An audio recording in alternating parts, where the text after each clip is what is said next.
In the quiet outskirts of a small Japanese town, an old, decrepit hospital stood as a grim reminder of days long gone. The paint on the walls had long since peeled away, leaving bare, cracked surfaces exposed to the elements. Ivy crept up the sides of the building, reclaiming it inch by inch.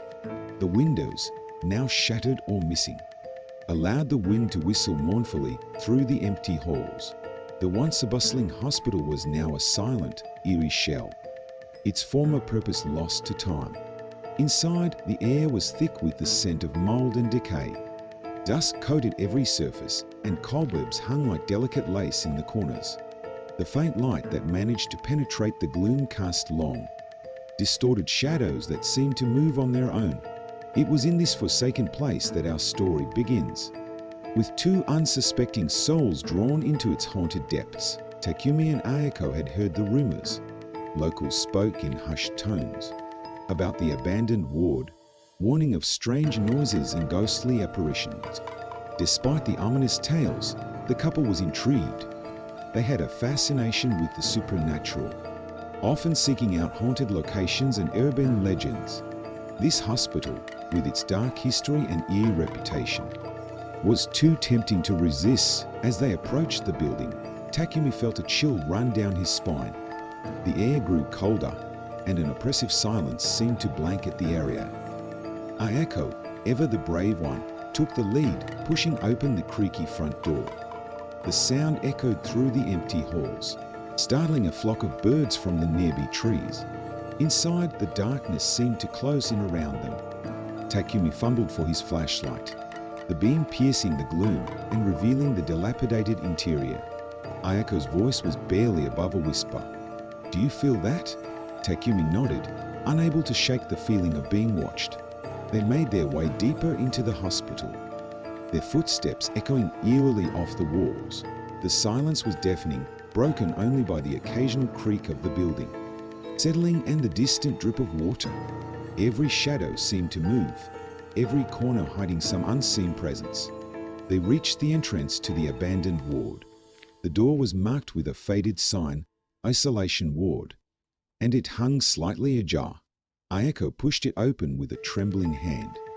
The air inside was colder still, and the darkness seemed even more impenetrable. Takumi's flashlight flickered, casting strange, dancing shadows on the walls. The ward was a labyrinth of narrow corridors and empty rooms. Beds, long since abandoned, were left in disarray. Medical equipment lay scattered, rusted and broken. They moved cautiously, the silence weighing heavily on them. It was then that they heard it, a faint, almost imperceptible whispering. Takumi froze, straining to hear. The sound seemed to come from everywhere and nowhere at once, an eerie susurration that set his nerves on edge. Ayako grabbed his arm, her grip tight with fear. "Do you hear that?" she whispered. Takumi nodded, his heart pounding in his chest. They followed the sound, drawn deeper into the ward. The whispering grew louder, more distinct, yet still impossible to understand. It was as if the walls themselves were speaking, their voices, filled with sorrow and despair. They reached a room at the end of the corridor. The door was closed, but the whispering seemed to emanate from within. Takumi hesitated, but Ayako, driven by a mix of fear and curiosity, pushed the door open. Inside, the room was empty, save for a single bed in the center. The sheets were rumpled, and a thin layer of dust covered everything. The whispering stopped abruptly, replaced by an oppressive silence. Takumi's flashlight flickered again, and in that brief moment of darkness, they both saw it, a figure, barely more than a shadow, standing at the foot of the bed. It was gone as quickly as it appeared, leaving them in stunned silence. Ayako's voice trembled. "Did you see that?" Takumi nodded, his throat dry. They backed out of the room, the fear now palpable. As they retraced their steps, the whispering began again, louder this time, and more insistent. It followed them, growing louder with each step. Takumi and Ayako broke into a run, the oppressive darkness closing in around them. They burst through the front door, gasping for breath in the cold night air. The whispering stopped, leaving only the sound of their heavy breathing. They didn't speak as they hurried back to their car, the haunted hospital looming behind them. As they drove away, Takumi couldn't shake the feeling that they were being watched, that the whispering voices were still with them, hidden in the shadows. The abandoned ward had left its mark on them, its dark secrets and ghostly inhabitants forever etched into their memories. The rumors were true, and the old hospital was a place best left undisturbed, its haunted halls echoing with the whispers of the past. Takumi and Ayako sat in their car, the engine humming softly as they tried to steady their nerves. The drive back to town was silent, the weight of what they had experienced pressing heavily on them. The abandoned hospital loomed large in their minds, its dark corridors and ghostly whispers impossible to forget.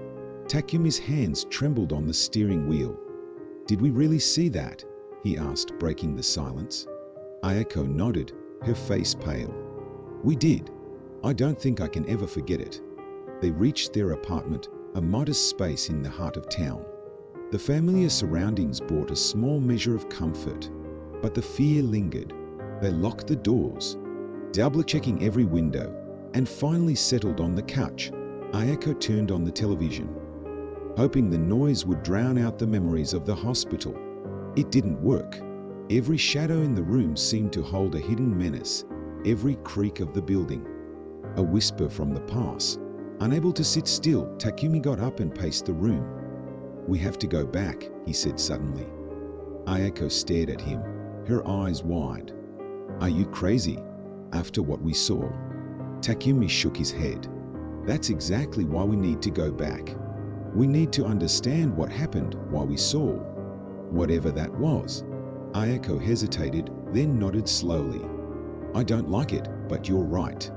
We need answers." The next day, they prepared for their return to the hospital.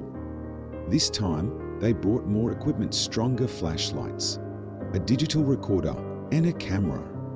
They also decided to bring their friend Satoshi, a local historian with a deep interest in the paranormal. Satoshi was skeptical but curious.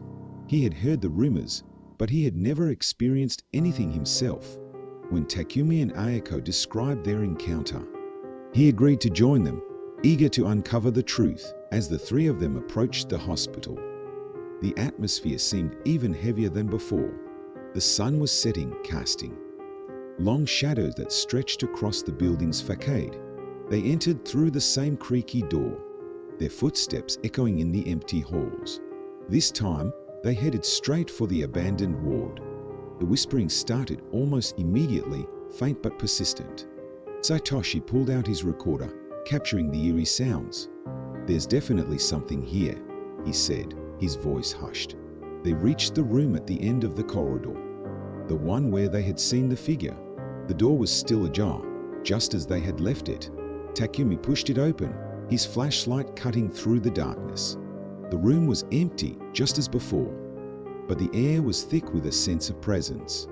Ayako took out the camera, snapping photos of the room. As the flash illuminated the space, they saw it again, the shadowy figure standing at the foot of the bed. This time, it didn't disappear immediately. It lingered, watching them with unseen eyes. Takumi felt a chill run down his spine. "Who are you?" he called out, his voice trembling. The figure remained silent, but the whispering grew louder, more insistent. Satoshi moved closer, his recorder still running. "Why are you here?" he asked. For a moment, there was silence. And then the whispering coalesced into a single, chilling word. "Help." The word sent a shiver through the room, the temperature dropping noticeably. Ayako took a step back, her fear palpable. "What do you want?" she asked, her voice barely above a whisper. The figure seemed to flicker, and then it was gone, leaving them in stunned silence. Satoshi checked his recorder, replaying the captured audio. The whispering was clear, and the single word, "help," sent chills down their spines. "We need to find out more about this place," he said, his voice determined. Over the next few days, they delved into the hospital's history. Satoshi pored over old records and newspaper articles, uncovering a dark and tragic past. The hospital had once been a place of hope, but it had become a site of unspeakable horror during its final years. Patients were mistreated, and many had died under mysterious circumstances. The isolation ward, where they had seen the figure, had been used to house patients with contagious diseases. It was said that the staff had neglected these patients. The more they learned, the clearer it became that the spirits of the past still lingered, unable to find peace. One night, as they were going over their findings, Ayako suggested a seance. "We need to communicate with them, find out what they want," she said.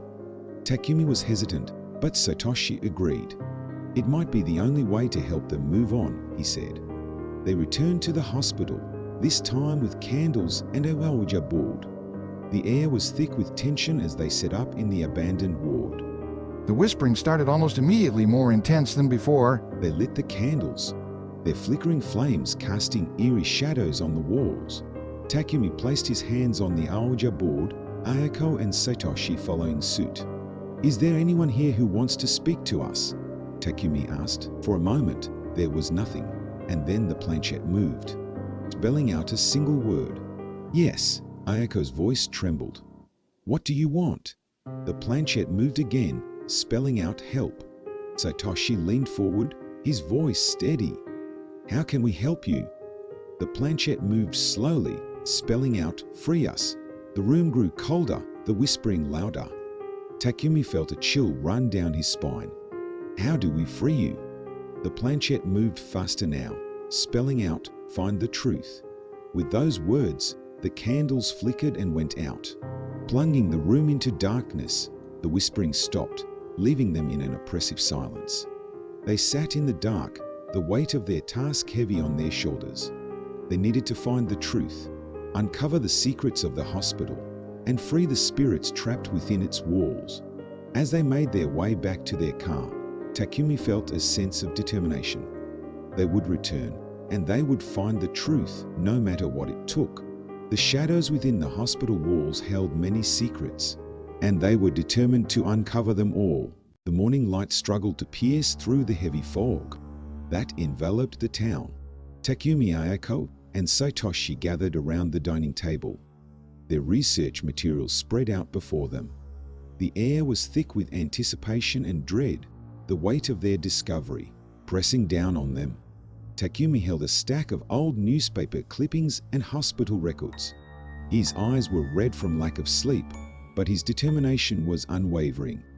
"We need to piece together what happened here," he said, his voice resolute. Ayako nodded, her face pale but resolute. "There's more to this story than we initially thought. We have to find out who or what is haunting that hospital." Satoshi, with his historical expertise, had dug deep into the archives, uncovering the hospital's troubled past. The hospital was shut down in the late 1960s, he explained. There were rumors of unethical experiments and severe mistreatment of patients, especially in the isolation ward. Many patients died under mysterious circumstances. Ayako shivered, the memory of the shadowy figure still fresh in her mind. "We need to find specific names and events. Maybe there's a way to connect with the spirits and help them find peace." They spent hours poring over the records, each piece of information revealing a new layer of the hospital's dark history. The isolation ward, it seemed, was the epicenter of the horror. Patients were often left alone for days, suffering from neglect and abuse. Some records hinted at unauthorized experiments conducted on the patients, further adding to their torment. As they delved deeper, a name began to surface repeatedly: Dr. Nishida. He had been the head physician during the hospital's final years. His methods were controversial, and there were whispers of his involvement in the unethical practices. Takumi frowned, a sense of unease settling over him. "Dr. Nishida seems to be a key figure in all of this. If we can find out more about him, we might be able to understand what happened here." Ayako found a photograph of Dr. Nishida, a stern-looking man with piercing eyes. "He doesn't look like someone who had much compassion," she said, studying the photo. Satoshi nodded. "From what I've read, he was known for his cold and clinical approach. Many of the staff and patients were terrified of him. They decided to visit the local library, hoping to find more detailed records about Jo, Nishida, and the hospital. The librarian, an elderly woman named Mrs. Tanaka, greeted them warmly. "How can I help you today?" she asked. Satoshi explained their quest, and Mrs. Tanaka's expression grew serious. "The old hospital, eh? It's been years since anyone asked about it. Many people prefer to forget it ever existed." She led them to the archive room, where dusty shelves held records dating back decades.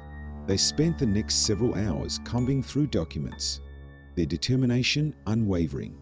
Finally, Ayako found a journal belonging to one of the nurses, who had worked in the isolation ward. Her entries painted a grim picture of life in the hospital, detailing the horrors she witnessed daily. Dr. Nishida was particularly cruel to the patients in the isolation ward, the journal read. He would conduct experiments late into the night, and the screams of the patients would echo through the halls. "I fear for my own safety, but more so for the poor souls trapped in this place."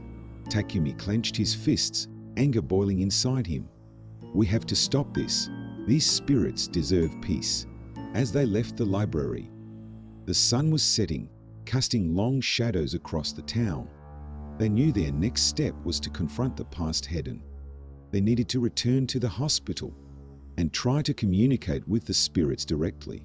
That night, armed with the new information and a renewed sense of purpose, they returned to the abandoned hospital. The building seemed to loom even larger in the darkness, its presence ominous and foreboding. They made their way to the isolation ward, their footsteps echoing in the empty halls.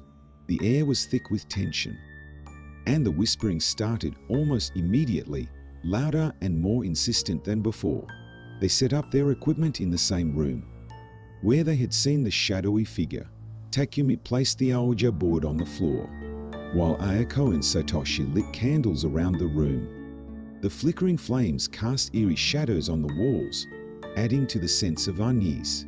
Takumi took a deep breath, his hands trembling as he placed them on the Ouija board. "We're here to help you," he said, his voice steady despite the fear gnawing at him. "Please, tell us what happened." The planchette began to move almost immediately, spelling out the words with a sense of urgency. "Trapped. Pain. Dr. Nishida." Ayako's eyes widened.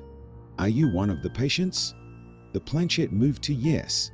Satoshi leaned forward. "What do you need us to do?" The answer came swiftly. "Find the records.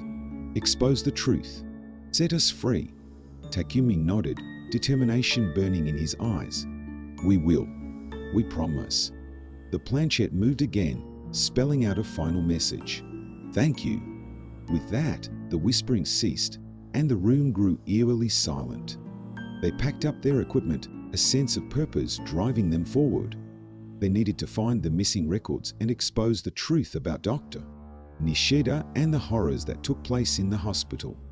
Over the next few days, they worked tirelessly, following every lead and uncovering more pieces of the puzzle. They interviewed former staff members, many of whom were reluctant to speak but eventually shared their stories. The picture that emerged was one of unimaginable cruelty and suffering.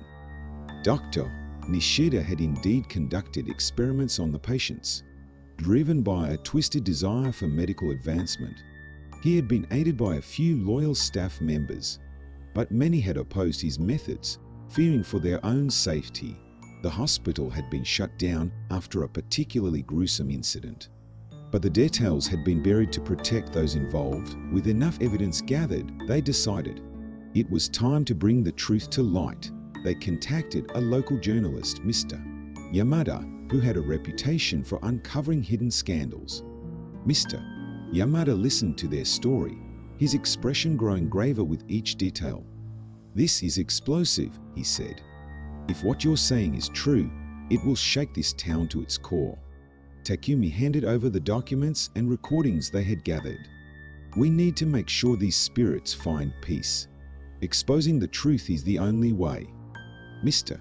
Yamada promised to investigate further and publish their findings.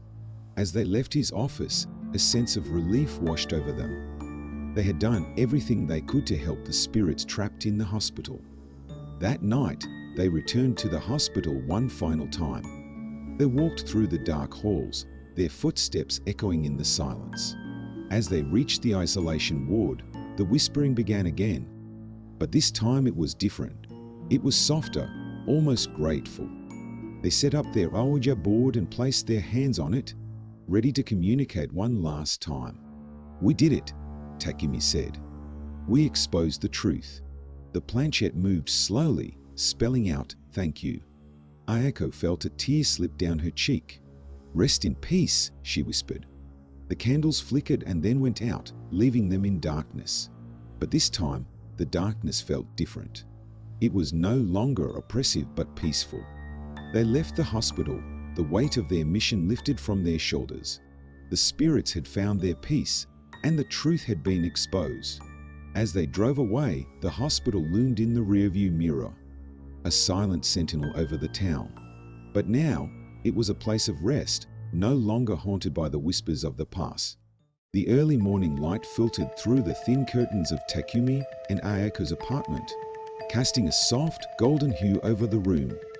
They had barely slept, the weight of their investigation and the emotions of the previous night still fresh in their minds.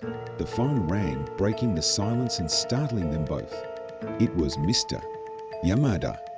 "I've just published the article," he said. "The town is already buzzing with the news. The truth about Dr. Nishida and the hospital is out." Takumi felt a surge of relief. "Thank you, Mr. Yamada. We couldn't have done this without you." Ayako listened intently, her eyes reflecting a mixture of hope and apprehension. Mr. Yamada continued, "I received a lot of calls this morning. People are shocked, but many are relieved to finally know the truth. Some of the families of the patients have come forward with their own stories. It's bringing closure to a lot of people." After ending the call, Takumi and Ayako sat in silence for a moment, absorbing the impact of what they had accomplished. The truth was out, and the spirits they had encountered might finally find peace. But there was one more thing they needed to do. "We need to go back one last time," Takumi said, his voice steady. "We need to make sure the spirits are truly at rest." Ayako nodded in agreement. "I think we owe them that."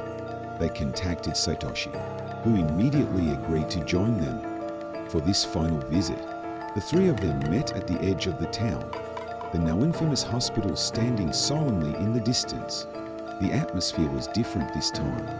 The oppressive heaviness that had marked their previous visits was gone, replaced by a calm, almost serene feeling. They entered the hospital, the familiar creaks and groans of the old building greeting them. The whispering was still there, but it was softer, less urgent. They made their way to the isolation ward, the place where it had all started, the room where they had first encountered. The shadowy figure seemed less menacing now, the air lighter. They set up their equipment, lighting candles and placing the Ouija board on the floor. Takumi placed his hands on the board, Ayako and Satoshi following suit. "We're back," Takumi said softly. "Is there anything you need from us?" The planchette moved slowly, spelling out a single word. "Peace." Ayako's eyes filled with tears. "You have it now. The truth is out and people know what happened here. You can rest." The planchette moved again, spelling out, "Thank you." Takumi felt a sense of calm wash over him. "You're welcome. Rest in peace." The candles flickered and the whispering stopped, leaving a profound silence. They sat in the quiet for a while, feeling the presence of the spirits fade away, finally at peace. As they left the hospital for the last time, the sun was setting, casting a warm glow over the building. The once haunted hospital now seemed like a place of rest, its dark history brought to light, and its tormented spirits finally free. The drive back to town was filled with a sense of closure. They had done what they set out to do, and the weight of their task was lifted. Satoshi turned to Takumi and Ayako, a small smile on his face. "We did it. We really did it." Takumi nodded, a sense of pride and relief flooding through him. "Yes, we did. Ayako leaned back in her seat, her heart lighter than it had been in days. We can finally move on. As they reached their apartment, the town seemed different. As if it too had been freed from the shadow of the hospital's dark past, the next few days were a whirlwind of activity. Mr. Yamada's article had sparked a wave of interest and investigation. Families of the victims came forward, sharing their stories and finding closure. The town began to heal, the truth bringing a sense of justice and peace. Takumi Ayako and Satoshi were hailed as heroes. Their efforts to uncover the truth and bring peace to the spirits deeply appreciated, but for them, the real reward was knowing that they had made a difference. One evening, as they sat together, reflecting on their journey, Takumi spoke. "We've done something important. We've given those spirits the peace they deserved." Ayako nodded, her eyes shining with gratitude. "And we've helped the town heal. It's more than I ever thought we could do." Satoshi smiled, raising his glass. To the truth, and to those who seek it. They clinked their glasses together, a sense of accomplishment and peace settling over them. As the days turned into weeks, the hospital became a place of curiosity and respect. The town decided to turn it into a memorial, a place where people could come to learn about its history and honor those who had suffered there. Takumi and Ayako visited the memorial often, each visit a reminder of the journey they had undertaken and the spirits they had helped. The whispering was gone, replaced by a peaceful silence. Their lives slowly returned to normal. But they were forever changed by their experience. The bond between them grew stronger, forged in the fires of their shared ordeal. And as they moved forward, they carried with them the memory of the haunted hospital and the spirits they had set free. The town, once shadowed by the dark past of the hospital, began to flourish. New businesses opened, families moved in, and the community grew closer. The memorial became a place of reflection and education, a reminder of the importance of truth and the power of compassion. Takumi Ayako and Satoshi continued their lives, but they never forgot the lessons they had learned. They knew that the past could never truly be forgotten, but it could be understood, and through understanding, peace could be found. Years later, as they stood together at the memorial, they felt a sense of contentment. The hospital, once a place of horror, was now a symbol of hope and healing. And the spirits, once trapped in torment, were now free, their voices finally at rest. The journey had been long and difficult, but it had brought them closer together and given them a deeper understanding of the world and themselves. As the sun set over the town, casting a warm glow over the memorial, they knew that they had made a difference, and in that knowledge, they found peace. Yokohama General Hospital stood eerily silent in the dim light of the early evening. The old, concrete building, stained with years of weathering, loomed against the darkening sky. The air was thick with humidity, making every breath feel heavy. The faint sounds of cicadas echoed in the distance, their chorus growing louder as the sun dipped below the horizon. Inside, the hospital was a maze of sterile corridors and empty rooms, the linoleum floors reflecting the flickering fluorescent lights overhead. The smell of antiseptic was omnipresent, mingling with the faint, musty odor of age. Dr. Haruto Takahashi, a seasoned surgeon in his late 40s, was finishing his rounds. He walked with a deliberate pace, his footsteps echoing through the deserted halls. His mind was preoccupied with thoughts of the strange occurrences reported by the night staff, whispers of phantom patients, unexplained cold spots, and the distant sound of footsteps in empty corridors had become a common topic of conversation among the staff. Haruto had always dismissed these stories as the result of overactive imagination and the stress of working long hours. As he approached the end of his shift, Haruto decided to check on one last patient in room 307, an elderly woman named Miss Nakamura. She had been admitted for a minor surgery and was expected to be discharged the next morning. Haruto opened the door to her room, finding her asleep.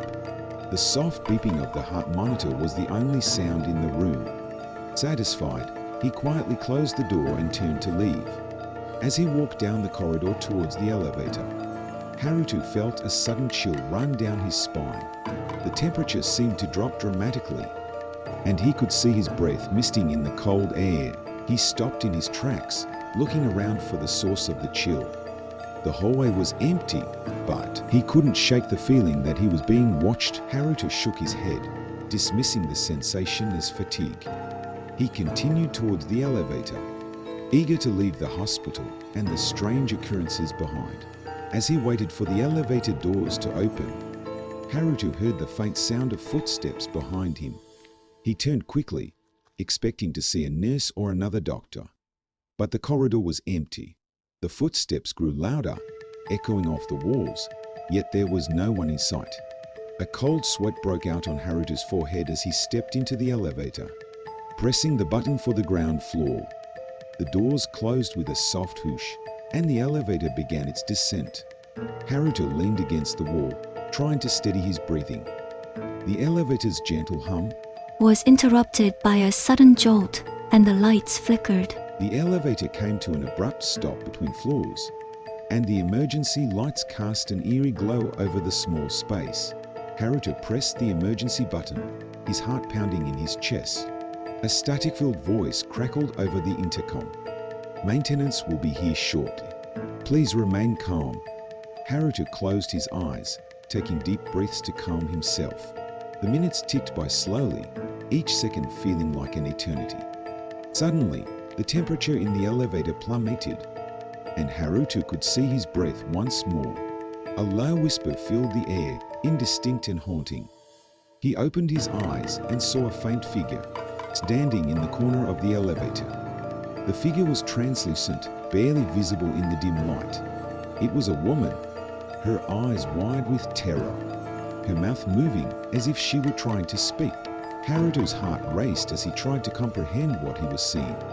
The figure reached out towards him, her hand passing through his arm like mist. The whispering grew louder, more urgent, but Haruto couldn't understand the words.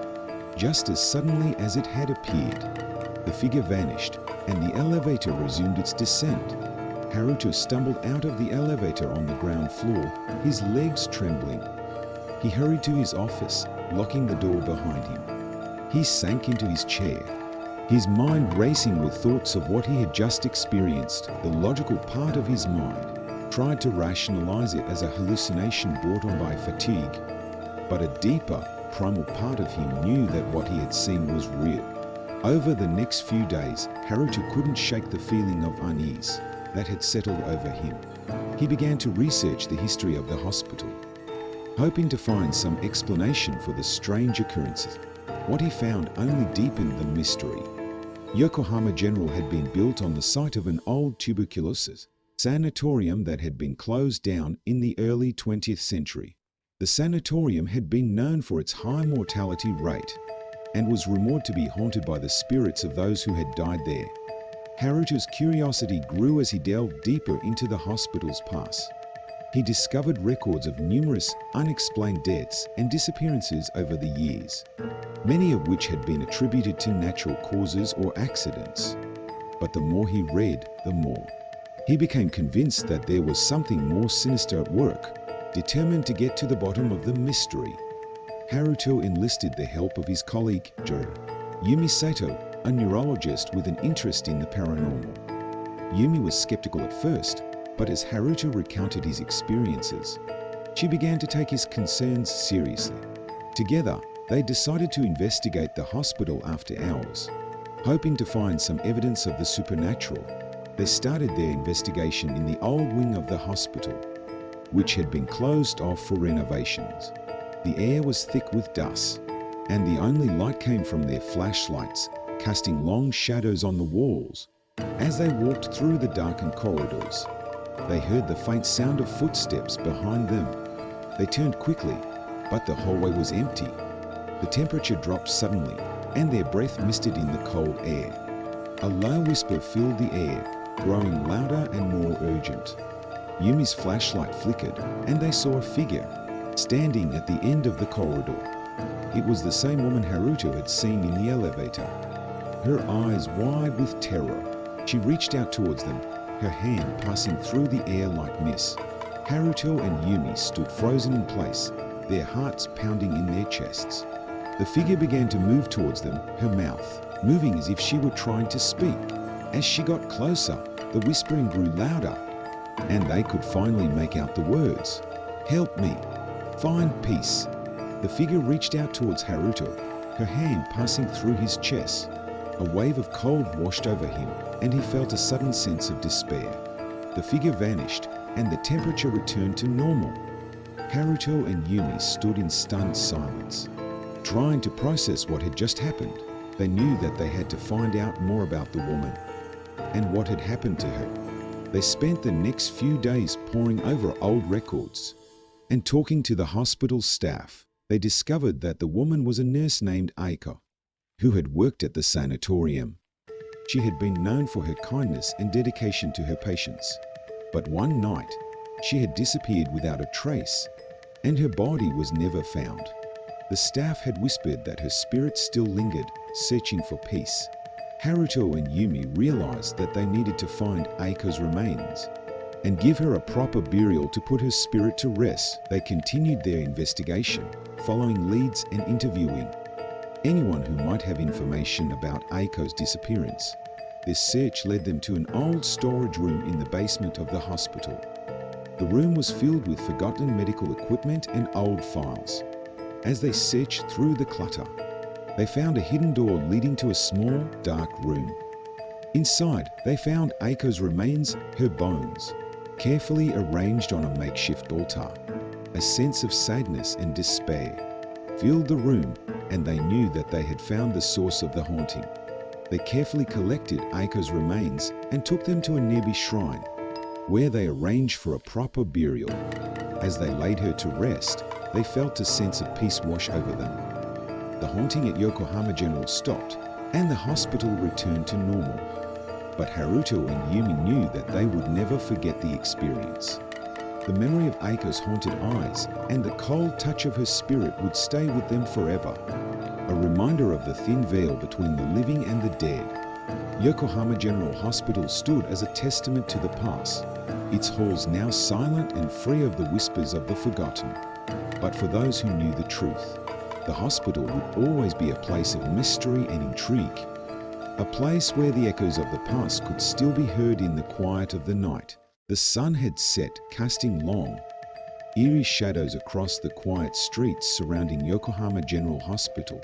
Haruto and Yumi had returned to their respective homes, but the events of the previous night haunted their thoughts.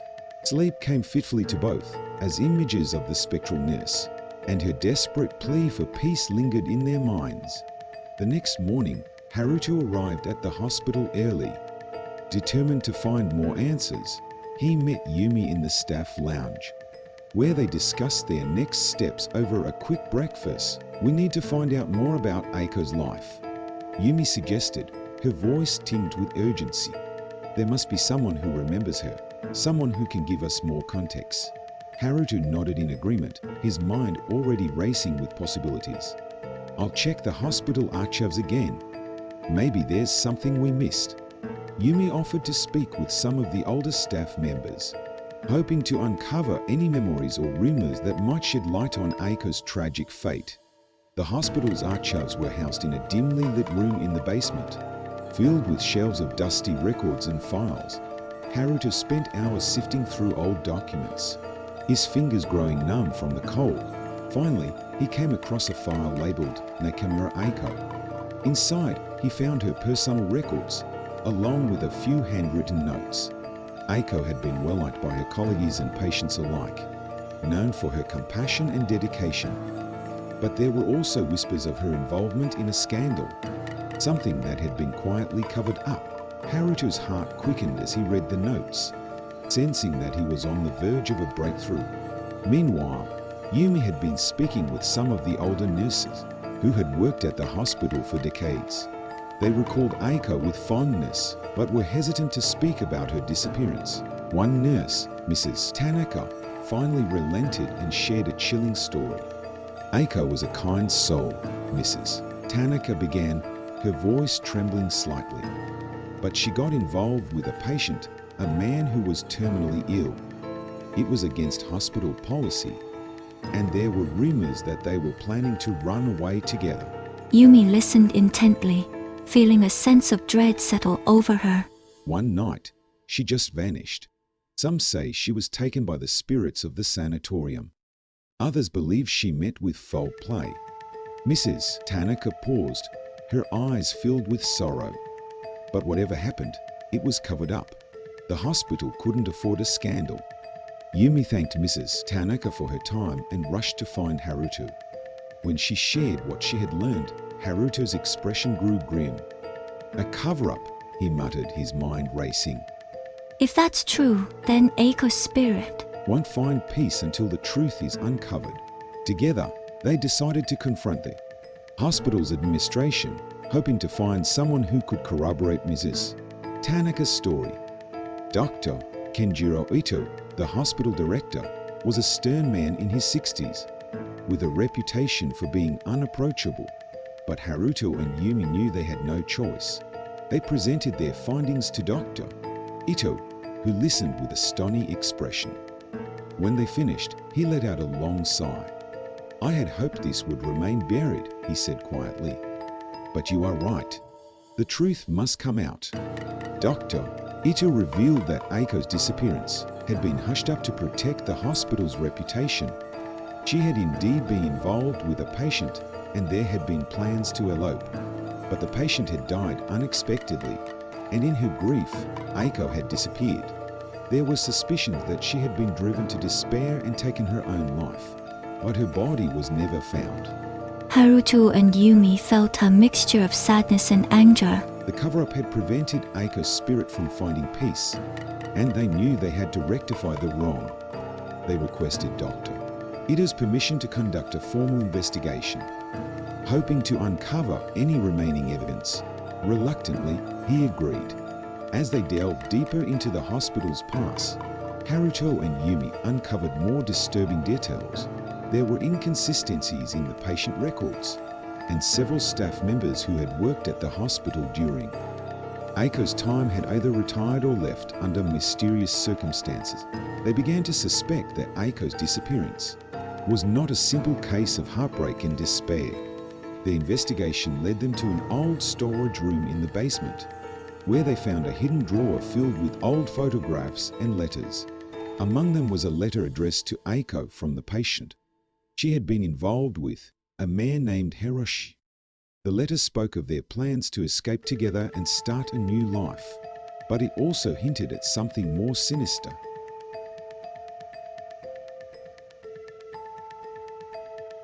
"We need to find out who." The investigation took on a new urgency, as they sought to uncover the identity of the person who had threatened Hiroshi and Aiko.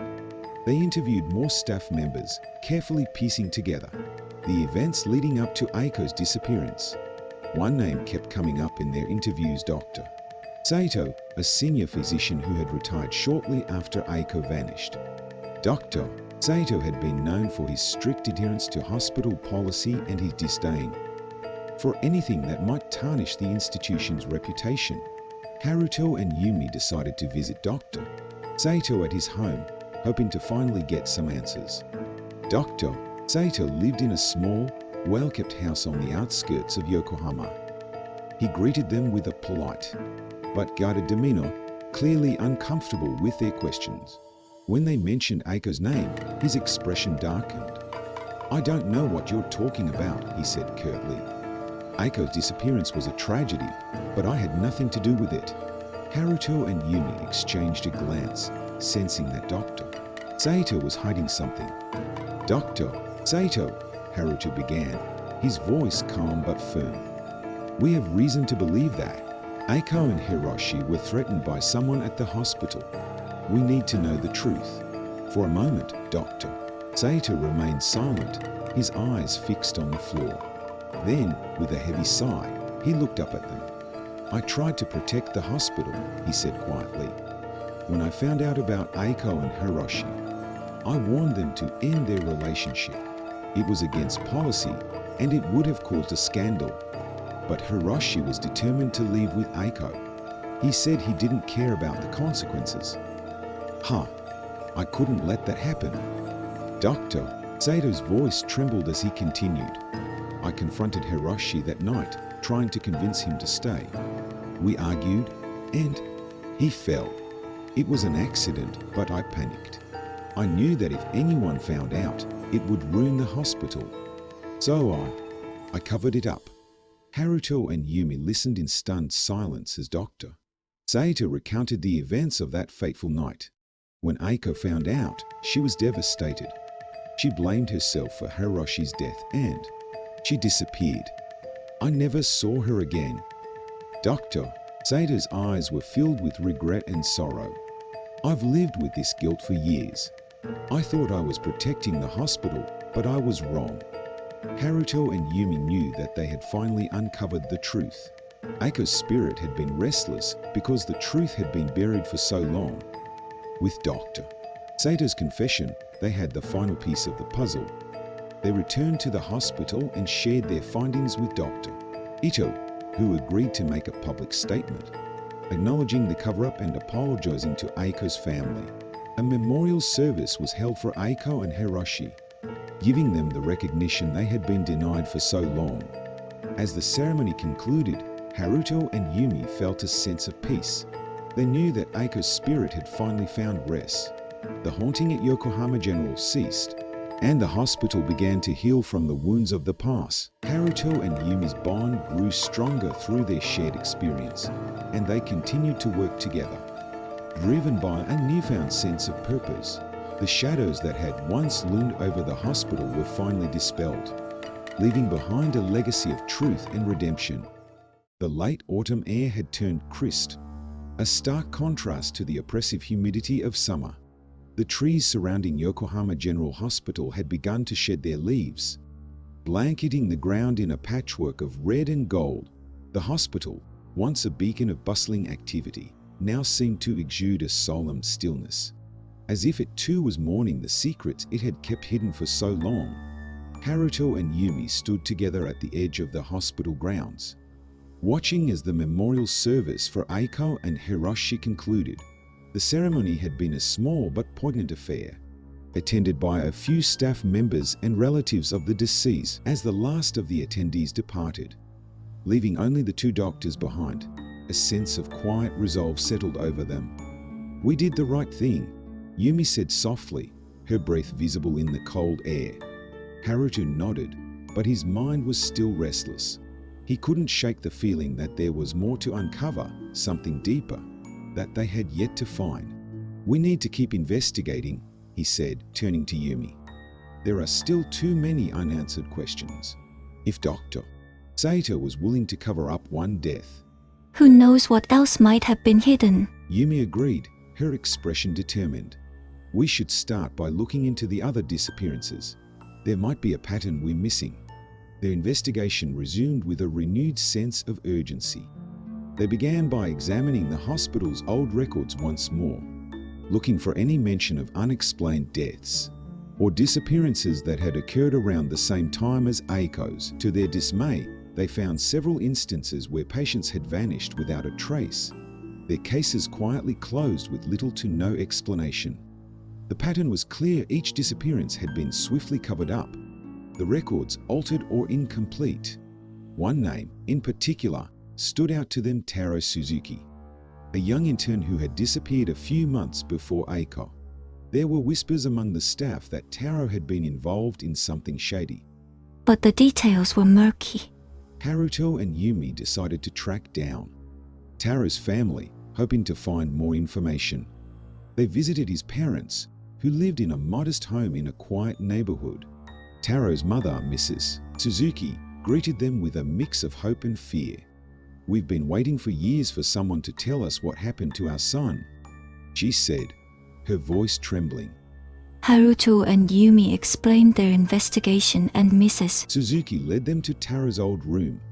It was a time capsule, left untouched since his disappearance.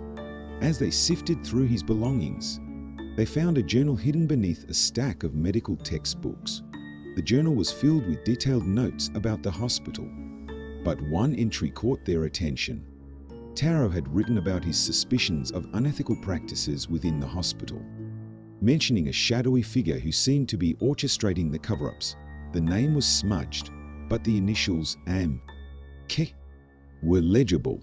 Haruto and Yumi exchanged a glance, their minds racing. They thanked Mrs. Suzuki and promised to keep her informed of their findings. Back at the hospital, they began to discreetly ask around about the initials AM.K.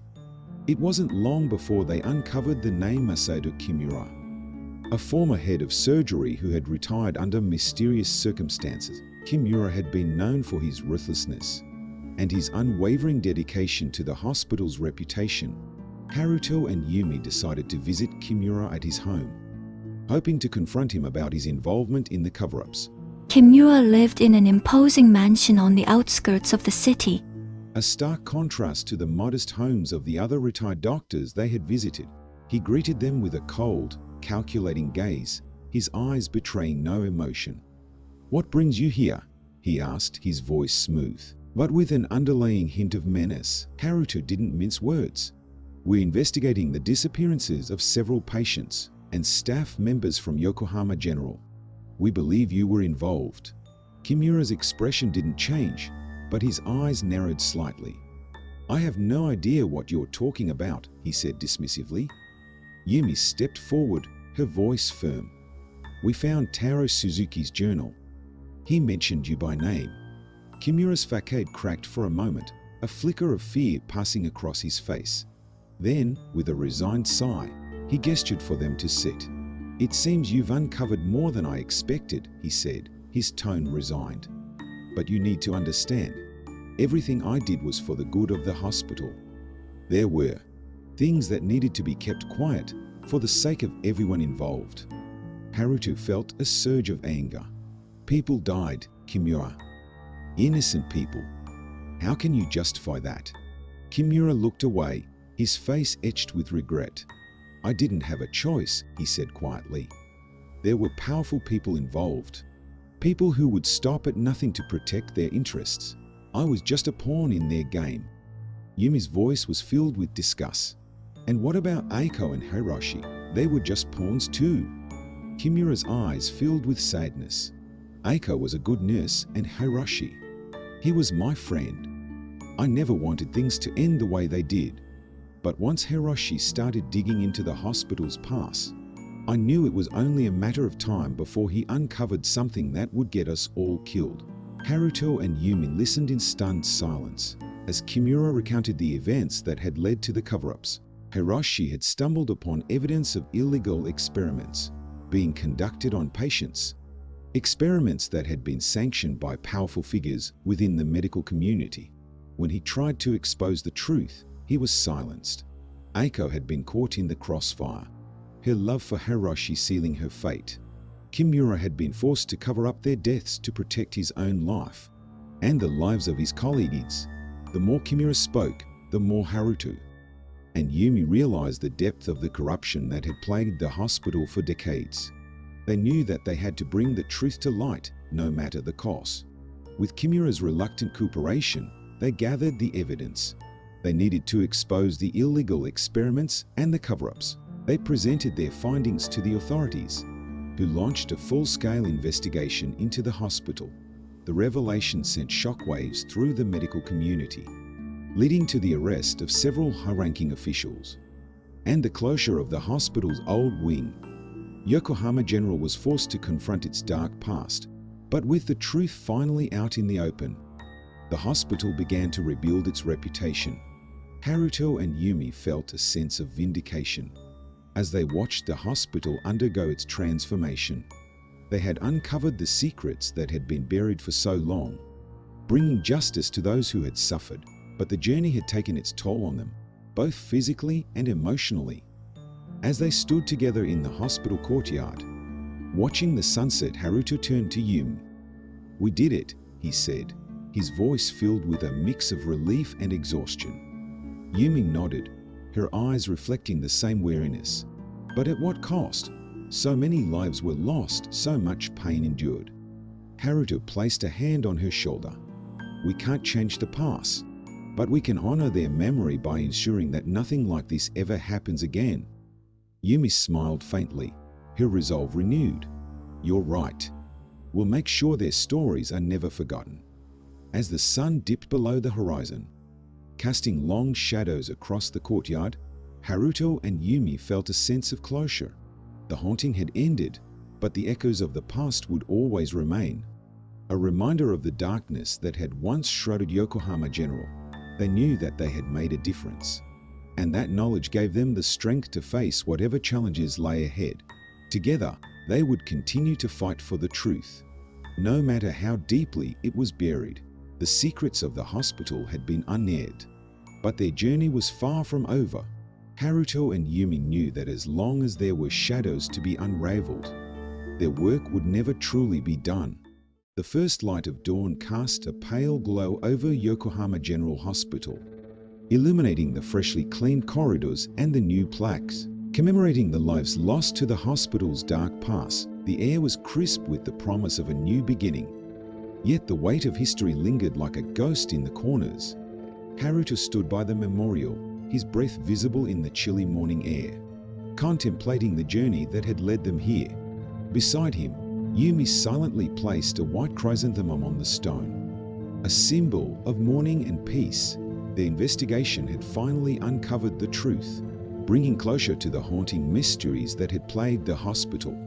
But there was one final task left to complete. We need to find Aiko's final resting place, Yumi said, her voice soft yet resolute. Haruto nodded, knowing that this was the key to ensuring that Aiko's spirit could finally find peace.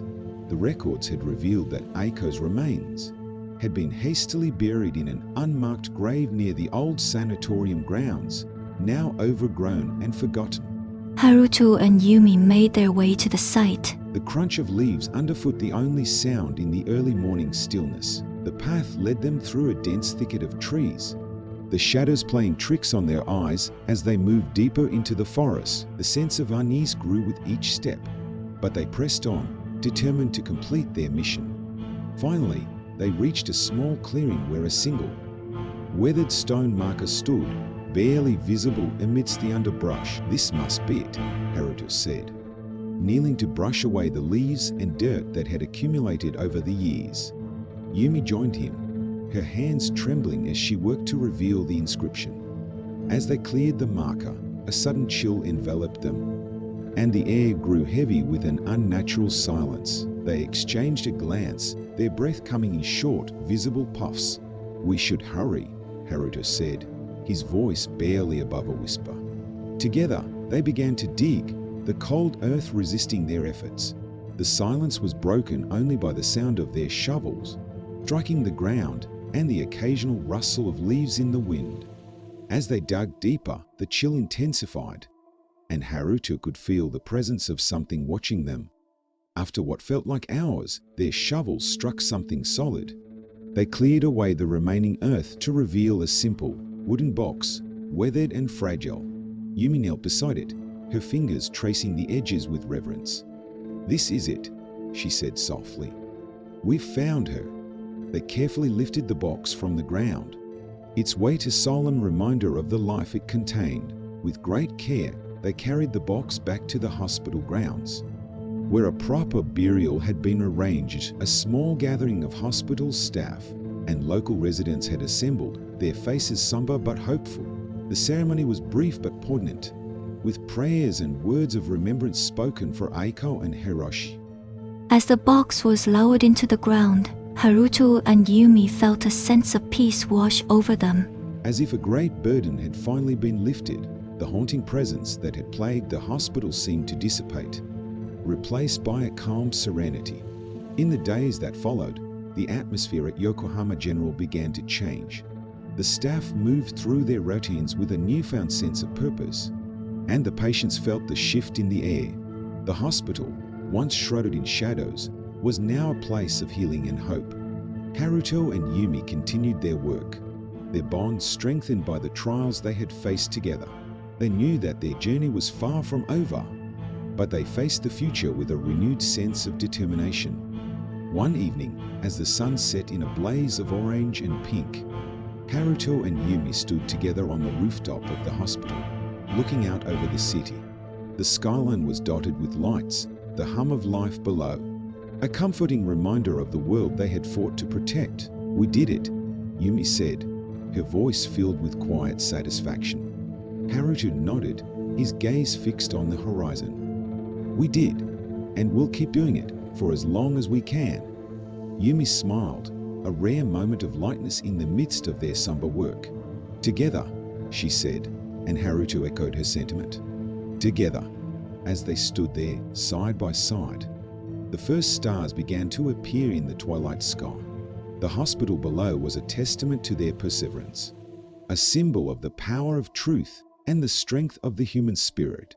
And though the shadows of the past would never be completely erased, they knew that they had made a difference, for Aiko, for Hiroshi, and for all those who had suffered in silence. Their stories would never be forgotten, and their spirits would finally rest in peace. Haruto and Yumi turned to leave the rooftop, ready to face whatever challenges lay ahead. The future was uncertain, but they knew that, as long as they stood together, they could overcome anything. As they descended the stairs, their footsteps echoing softly in the quiet building, the first light of a new day began to break over Yokohama General Hospital, heralding a brighter future for all who walked its halls.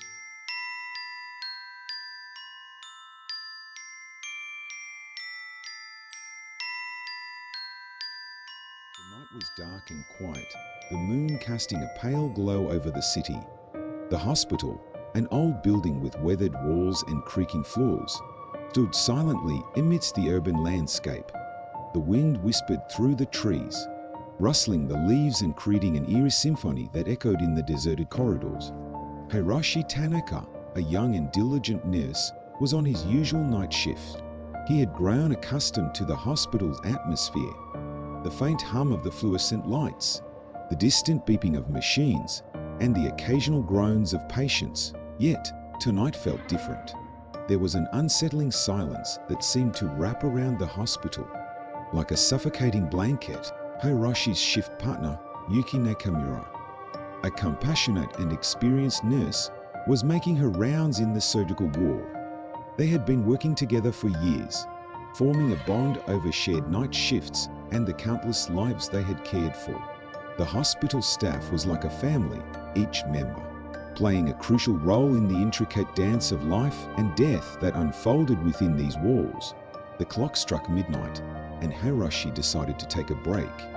He walked to the small break room, where the dim light cast long shadows on the walls. The room was empty, save for the faint smell of instant coffee lingering in the air. He poured himself a cup and took a seat, allowing the warmth to spread through his body. The silence was almost deafening, broken only by the distant sounds of the hospital. As he sipped his coffee, Hiroshi's thoughts drifted to the patients he had seen that night. There was Mrs. Sato, an elderly woman recovering from surgery, her fragile body barely able to move, and Mr. Yamamoto, a middle-aged man battling a severe infection. Each patient had their own story, their own struggles, and Hiroshi felt a deep sense of responsibility towards them. Suddenly, a faint sound caught his attention. It was a soft, almost imperceptible whisper. Hiroshi's heart skipped a beat as he strained to listen. The sound seemed to come from the corridor outside the break room. Setting his cup down, he stood up and cautiously opened the door. The corridor was empty, the shadows dancing in the dim light. He took a few steps forward, his senses on high alert. "Hello? Is anyone there?" he called out softly, his voice barely above a whisper. There was no response, only the unsettling silence. He took a deep breath and decided to check on the patients. As he walked down the corridor, the feeling of unease grew stronger. The hospital, usually a place of healing and comfort, felt like a haunted labyrinth tonight. He reached Mrs. Sato's room and gently opened the door. She was asleep, her chest rising and falling with each shallow breath. Satisfied that she was safe, Hiroshi moved on to Mr. Yamamoto's room. The door was slightly ajar, and he could see the man lying in bed, His eyes closed. As Hiroshi approached, he noticed something strange. Mr. Yamamoto's lips were moving, but no sound was coming out. It was as if he was screaming silently. A chill ran down Hiroshi's spine. He hurried to the bedside and checked the patient's vitals. Everything seemed normal, but the silent scream continued. Hiroshi's mind raced as he tried to make sense of what he was seeing. Was it a hallucination? A side effect of the medication? He had never seen anything like this before. Feeling a sense of urgency, Hiroshi decided to find Yuki. He needed to share this strange occurrence with someone he trusted. He left the room and made his way to the surgical ward, his footsteps echoing in the empty corridors. The hospital seemed to grow darker with each step, the shadows closing in around him. When he reached the surgical ward, he found Yuki at the nurse's station, reviewing patient charts. She looked up and smiled when she saw him, but her expression quickly turned to concern when she saw the look on his face. "Hiroshi, what's wrong?" she asked, setting the charts aside. I saw something strange," he replied, trying to keep his voice steady. Mr. Yamamoto was. He was screaming, but there was no sound. Yuki frowned, her brow furrowing in confusion. "What do you mean? Are you sure?" Hiroshi nodded, his hands trembling slightly. "Yes, I'm sure." It was like he was trapped in a nightmare, but he was awake. Yuki stood up and placed a reassuring hand on his shoulder. "Let's go check on him together. Maybe we can figure out what's going on." They walked back to Mr. Yamamoto's room, the silence more oppressive than ever. When they entered, they found the patient still lying in bed, his lips moving soundlessly. Yuki approached the bedside and observed him closely. After a few moments, she turned to Hiroshi, her face pale. I've never seen anything like this," she admitted. "We need to report this to Dr. Kuroda." Dr. Kuroda, the head physician, was known for his calm demeanor and vast medical knowledge. If anyone could make sense of this situation, it was him. They hurried to his office, their footsteps echoing in the empty halls. The hospital seemed to be holding its breath, as if it were aware of the strange events unfolding within its walls. Dr. Kuroda listened intently as Hiroshi and Yuki explained what they had seen. He nodded thoughtfully, his expression serious. "Let's go see Mr. Yamamoto," he said, standing up and leading the way. When they reached the room, the silent scream had stopped. Mr. Yamamoto lay still, his breathing shallow but steady. Dr. Kuroda examined him carefully, checking his vitals and observing his condition. After a few minutes, he turned to the nurses, his face grim. "I've never encountered anything like this," he admitted. "We'll need to run some tests to see if we can find a medical explanation." As the night wore on, the hospital staff worked tirelessly to uncover the cause of Mayor Yamamoto's silent scream. Blood tests, scans, and consultations with specialists yielded no answers.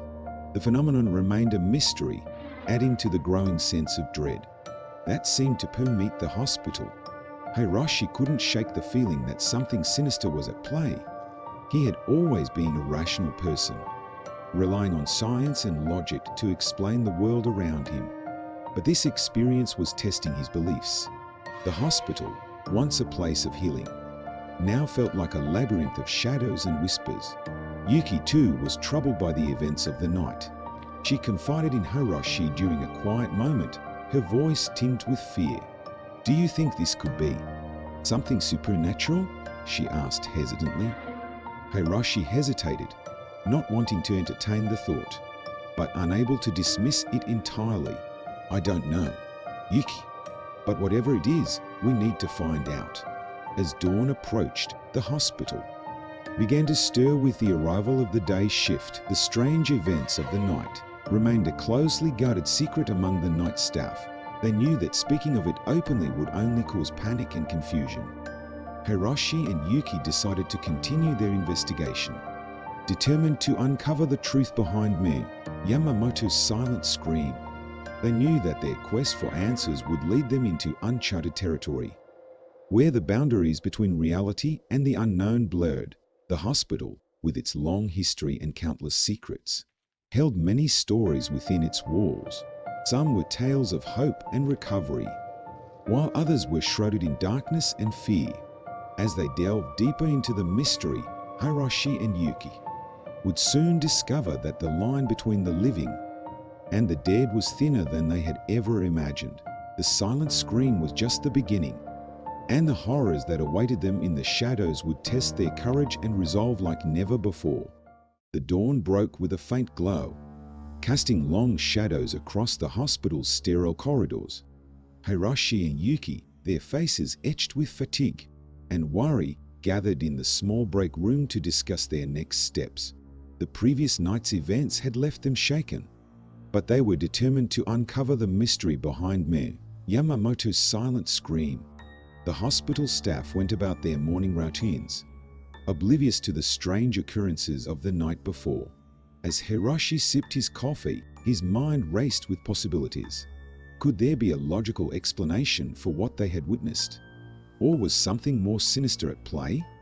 Yuki sat across from him, her eyes dark with sleeplessness but filled with resolve. "We need to dig deeper," she said softly, breaking the silence. "There must be something in Mr. Yamamoto's history that can explain this." Hiroshi nodded in agreement. "We should start with his medical records," he suggested. "Maybe there's a clue there that we've missed." Together, they made their way to the records room, a small, dimly lit space filled with shelves of patient files. The air was thick with the scent of old paper and antiseptic.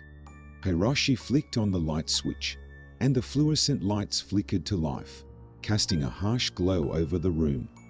They located Mr. Yamamoto's file and began to pore over the details. He was a man in his mid-40s, admitted to the hospital 2 weeks ago with a severe infection. His medical history was unremarkable, with no previous incidents that could explain his current condition. As they read through the notes, Yuki's brow furrowed.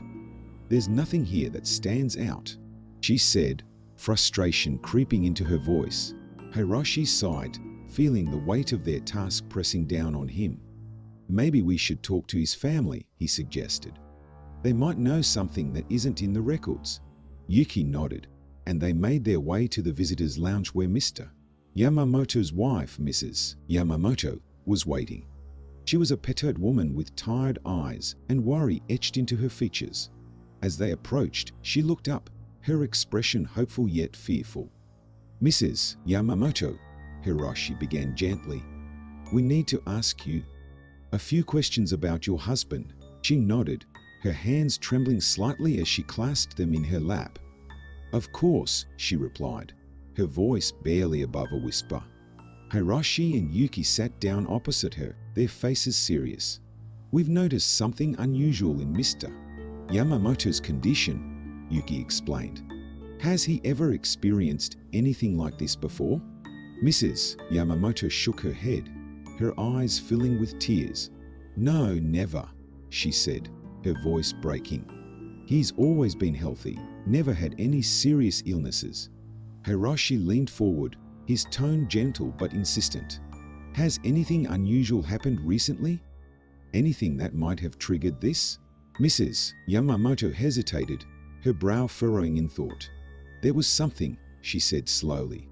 "A few weeks ago, before he got sick, he mentioned having strange dreams. He said they felt very real, like he was living them." Hiroshi and Yuki exchanged a glance. This was the first lead they had. "Did he say what the dreams were about?" Hiroshi asked, his curiosity piqued. Mrs. Yamamoto nodded, her expression troubled. "He said he was in a dark place, like a tunnel. He could hear voices whispering, but he couldn't see anyone. And there was a feeling of being watched, like something was following him." A chill ran down Hiroshi's spine. The description matched the eerie feeling he had experienced in the hospital the previous night. "Thank you, Mrs. Yamamoto," he said, trying to reassure her with a smile. "We'll do everything we can to help your husband." As they left the visitors' lounge, Hiroshi and Yuki felt a renewed sense of purpose. They now had a clue to follow, albeit a mysterious and unsettling one. Back in the hospital, they decided to visit Mr. Yamamoto again, hoping to gather more information. As they approached his room, the air seemed to grow colder, and the shadows in the corridor lengthened. Hiroshi felt a prickling sensation on the back of his neck, as if they were being watched. When they entered the room, Mr. Yamamoto was awake, his eyes wide with fear. He looked at them, his lips trembling as if he was trying to speak, but no sound came out. Yuki gently took his hand, her voice soothing. "Mr. Yamamoto, we're here to help you. Can you tell us about your dreams?" His eyes flickered with recognition, and he nodded slowly. With great effort, he mouthed the words, his expression one of desperation. "Tunnel. Dark. Voices." Hiroshi felt a sense of dread settle over him. The connection between Mr.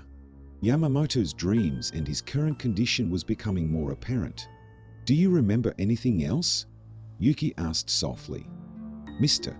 Yamamoto's eyes darted around the room, as if searching for something unseen.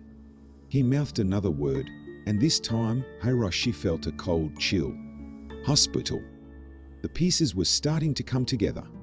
It seemed that Mr. Yamamoto's dreams were somehow linked to the hospital itself. As they left his room, Hiroshi and Yuki were both deep in thought. "We need to find out if anyone else has experienced anything similar," Hiroshi said, his mind racing. Yuki nodded in agreement. "I'll check with the other nurses," she said. "Maybe someone has heard something." As they split up to gather information, Hiroshi couldn't shake the feeling that they were on the brink of uncovering something truly terrifying. The hospital, with its long history and countless secrets, seemed to be hiding a dark truth.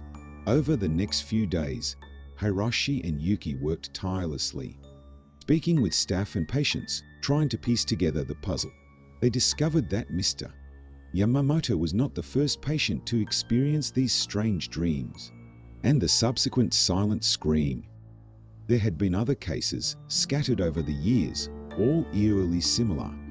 A pattern began to emerge. All of the patients who had experienced the phenomenon had been admitted to the hospital with infections, just like Mr. Yamamoto. They all reported having vivid, disturbing dreams before their condition worsened, and in each case, the hospital staff had been unable to find a medical explanation. Hiroshi and Yuki presented their findings to Dr. Kuroda, who listened intently, his expression grave. "This is disturbing," he said, after a long silence. "If what you're saying is true, then something very unusual is happening here." Dr. Kuroda decided to bring in an expert in sleep disorders, Dr. Akira Sato, to examine Mr. Yamamoto and the other affected patients. Dr. Sato was a renowned specialist, known for his work in understanding the mysteries of the human mind. When Dr. Sato arrived, he conducted thorough examinations and interviews with the patients. His findings were both intriguing and alarming.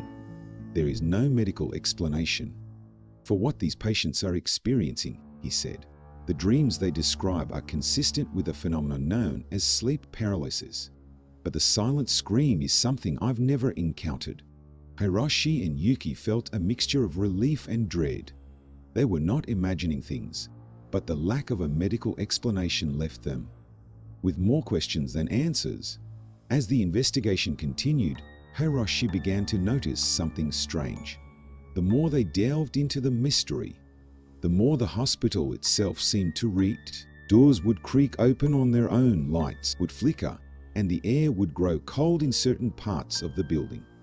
It was as if the hospital was alive, aware of their efforts to uncover its secrets. One night, as Hiroshi was making his rounds, he felt an overwhelming sense of dread. He couldn't shake the feeling that he was being watched. His footsteps echoed in the empty corridor, and he heard a faint whispering sound, just like the one he had heard in the break room. He stopped and turned, but there was no one there. The shadows seemed to move, shifting and flickering in the dim light. Hiroshi took a deep breath and continued on, determined to complete his rounds. But the sense of unease stayed with him, growing stronger with each step. When he reached the end of the corridor, he saw something that made his blood run cold. A figure stood in the shadows, barely visible in the dim light. It was a woman, her face pale and expressionless, her eyes dark and empty. She wore a hospital gown, and her hair hung in tangled strands around her face. Hiroshi froze, his heart pounding in his chest. The woman stared at him for a moment, then slowly raised her hand and pointed down the corridor. Hiroshi's legs felt like lead as he turned to see what she was pointing at. There, at the far end of the corridor, was Mr. Yamamoto, standing silently with his eyes wide and his mouth open in a silent scream. Hiroshi's mind raced as he tried to make sense of what he was seeing. Was it a hallucination? A trick of the light? Or was something truly supernatural at play? He took a step forward, and the figure of the woman vanished, leaving only the lingering sense of dread. Hiroshi ran down the corridor to Mr. Yamamoto, but when he reached him, the patient was gone. The corridor was empty, the shadows once again still. Panting and shaken, Hiroshi made his way back to the nurse's station, where he found Yuki. Her face was pale, and she looked just as shaken as he felt. "Hiroshi," she said, her voice trembling. "I saw her too." They both knew that the hospital was hiding something far more sinister than they had ever imagined. The silent screams, the disturbing dreams, and the eerie presence were all connected. As they stood there, the oppressive silence of the hospital seemed to close in around them, whispering secrets that they were only beginning to understand. The night was far from over, and the horrors that awaited them in the shadows would test their courage and resolve like never before. The hospital, with its long history and countless secrets, held many stories within its walls. Some were tales of hope and recovery, while others were shrouded in darkness and fear. Hiroshi and Yuki were determined to uncover the truth, no matter how terrifying it might be. As they prepared to face the unknown, they knew that the line between the living and the dead was thinner than they had ever imagined. The silent scream was just the beginning, and the horrors that awaited them in the shadows would test their courage and resolve like never before. The next few days in the hospital were a blur of eerie incidents and mounting tension. Hiroshi and Yuki found themselves caught in a web of inexplicable occurrences, each more unsettling than the last. The hospital, once a place of healing, had become a labyrinth of shadows and whispers, where fear lurked around every corner. The morning sun cast long, wavering shadows through the hospital's windows, yet the light did little to dispel the creeping dread that had settled over the staff. Patients continued to report disturbing dreams, and more than one had succumbed to the same silent scream that had first afflicted Yamamoto. Hiroshi's mind raced as he tried to make sense of the escalating situation. The hospital's history was long and storied, filled with tales of triumph and tragedy, but never had it faced anything like this. Determined to uncover the truth, Hiroshi and Yuki decided to delve deeper into the hospital's past. They sought out Mrs. Takahashi, the elderly head of the hospital's archives. With her vast knowledge of the hospital's history, she might hold the key to understanding the events that were unfolding. The archives were located in the basement, a dimly lit maze of narrow corridors and dusty shelves. The air was heavy with the scent of old paper and mildew, and the walls seemed to close in around them as they navigated the labyrinthine space. Mrs. Takahashi greeted them with a warm smile, her eyes twinkling with curiosity. "How can I help you two today?" she asked, her voice soft yet firm. Hiroshi explained their situation, describing the strange occurrences and the silent screams that had plagued the patients. Mrs. Takahashi listened intently, her expression growing more serious with each word. "You're not the first to experience something like this," she said finally, her voice tinged with a hint of sadness. "There have been other incidents over the years, though they were few and far between." She led them to a small room at the back of the archives, where a collection of old files and records lay stacked in neat piles. These are the records of past incidents, she explained. Some of them date back decades to when the hospital was first built. Hiroshi and Yuki began to sift through the files, their eyes scanning the yellowed pages for any clues. The records were filled with accounts of strange occurrences, unexplained deaths, sightings of ghostly figures, and whispers in the night. One file, in particular, caught Hiroshi's attention. It detailed the construction of the hospital and mentioned a series of mysterious deaths among the workers. Several men had died under unusual circumstances, and their deaths were never fully explained. "Look at this," Hiroshi said, showing the file to Yuki. "It seems like this place has been haunted from the very beginning." Yuki nodded, her brow furrowed in thought. Maybe there's something buried here, something that was disturbed when the hospital was built. As they continued to search through the records, a pattern began to emerge.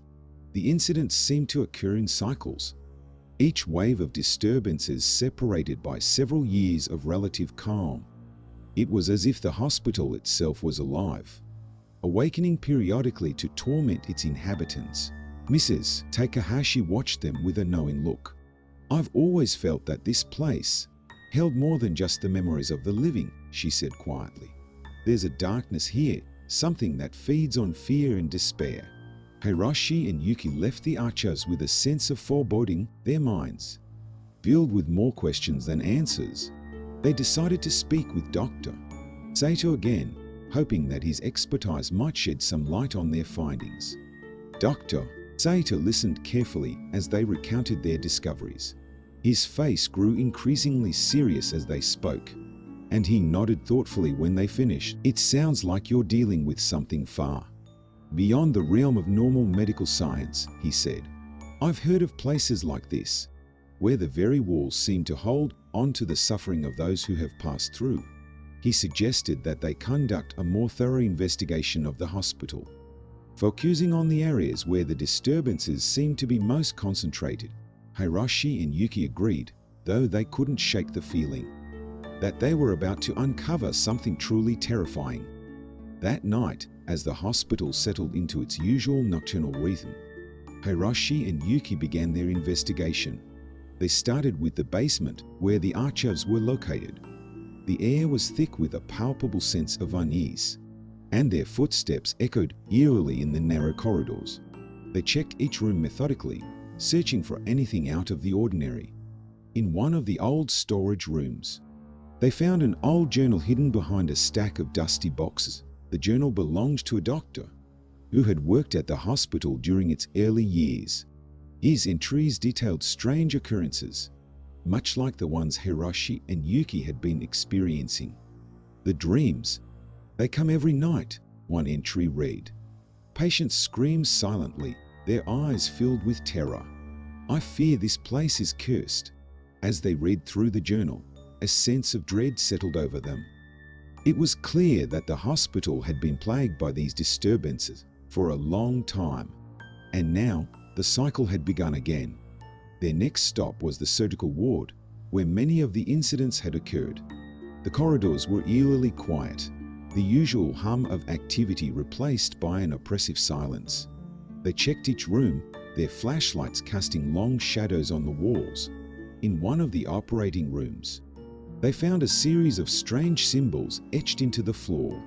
The symbols were unlike anything they had ever seen, and they seemed to pulse with a malevolent energy. "What do you think these are?" Yuki asked, her voice barely above a whisper. Hiroshi shook his head, his eyes fixed on the symbols. "I don't know," he replied, "but they don't look like anything good."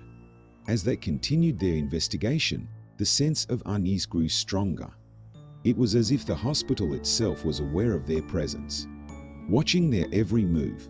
In the maternity ward, they found more symbols, hidden beneath layers of paint and wallpaper. The ward was eerily silent, the usual sounds of newborns and their mothers, replaced by an oppressive stillness. Yuki felt a chill run down her spine as they moved through the empty rooms. It was clear that the disturbances were not confined to a single area of the hospital. They were everywhere, Their final stop was the old wing of the hospital, a section that had been closed off for years. The air was thick with dust and decay, and the walls were lined with peeling wallpaper. As they explored the old wing, they found more evidence of the hospital's dark past. There were rooms filled with old medical equipment, long abandoned and forgotten. In one of the rooms, they found a series of old photographs, yellowed with age. The photographs showed patients and staff, their faces blurred and indistinct. But in each photo, there was a shadowy figure in the background, its features hidden in darkness. Hiroshi and Yuki felt a sense of growing dread. As they looked at the photographs, it was clear that whatever was haunting the hospital had been there for a long time, lurking in the shadows. As they made their way back to the main part of the hospital, Hiroshi couldn't shake the feeling that they were being followed. He turned to Yuki, his voice tense. "Do you feel that?"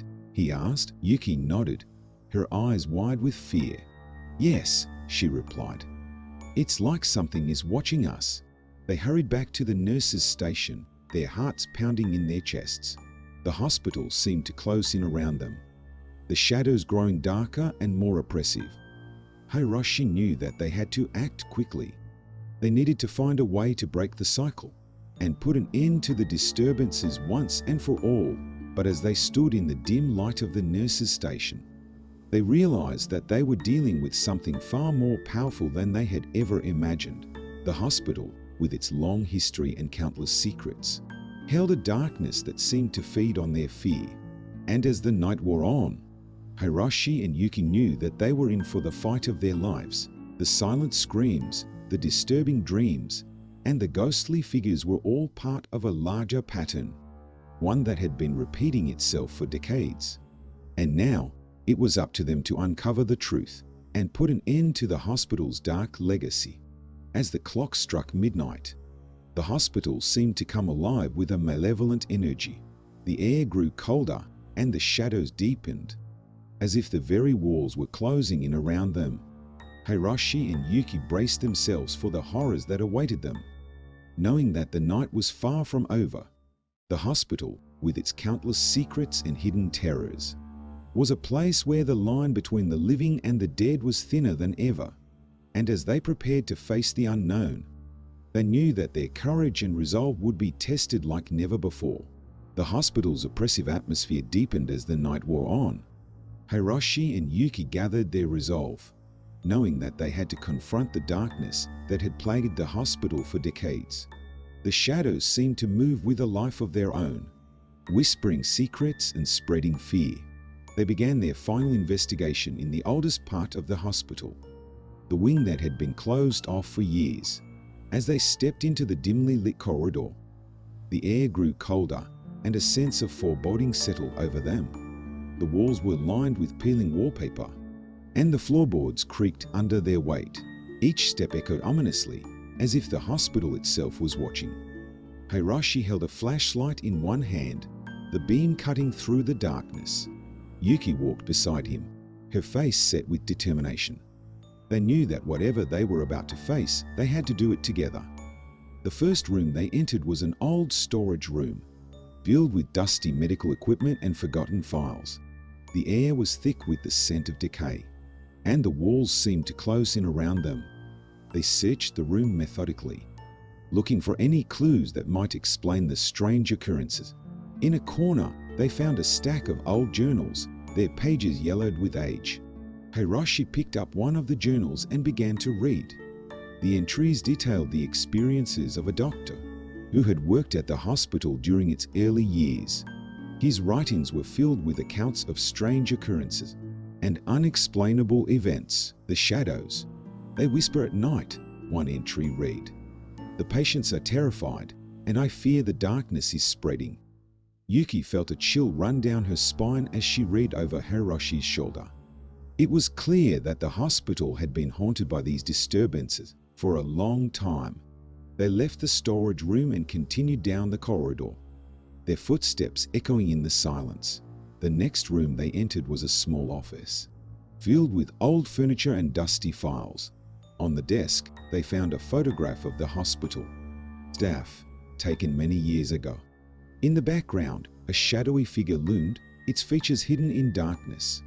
Hiroshi and Yuki exchanged a glance, their expressions grim. It was becoming increasingly clear that the hospital's dark history was connected to the present disturbances. As they moved deeper into the old wing, the air grew colder and the shadows lengthened. They entered a large, dimly lit room that had once been an operating theater.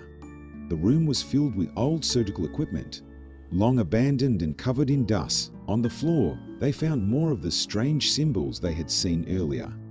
The symbols seemed to pulse with a malevolent energy, and Hiroshi felt a sense of dread settle over him. Yuki knelt beside the symbols, her brow furrowed in concentration. "What do you think these mean?" she asked, her voice barely above a whisper. Hiroshi shook his head, his eyes fixed on the symbols. "I'm not sure," he replied, "but they don't look like anything good." As they stood in the operating theater, the air seemed to grow thicker, and a faint whispering sound filled the room. Hiroshi and Yuki turned to see a shadowy figure standing in the doorway. The figure was tall and gaunt, its features hidden in darkness. It stared at them with empty eyes, and Hiroshi felt a wave of fear wash over him. "Who are you?" Yuki demanded, her voice trembling. The figure remained silent, its gaze fixed on them. Hiroshi took a step forward, his heart pounding in his chest. "What do you want?" he asked, his voice shaking. The figure slowly raised a hand and pointed to the symbols on the floor. Hiroshi and Yuki exchanged a glance, their minds racing. It was clear that the symbols were connected to the disturbances, but they didn't know how.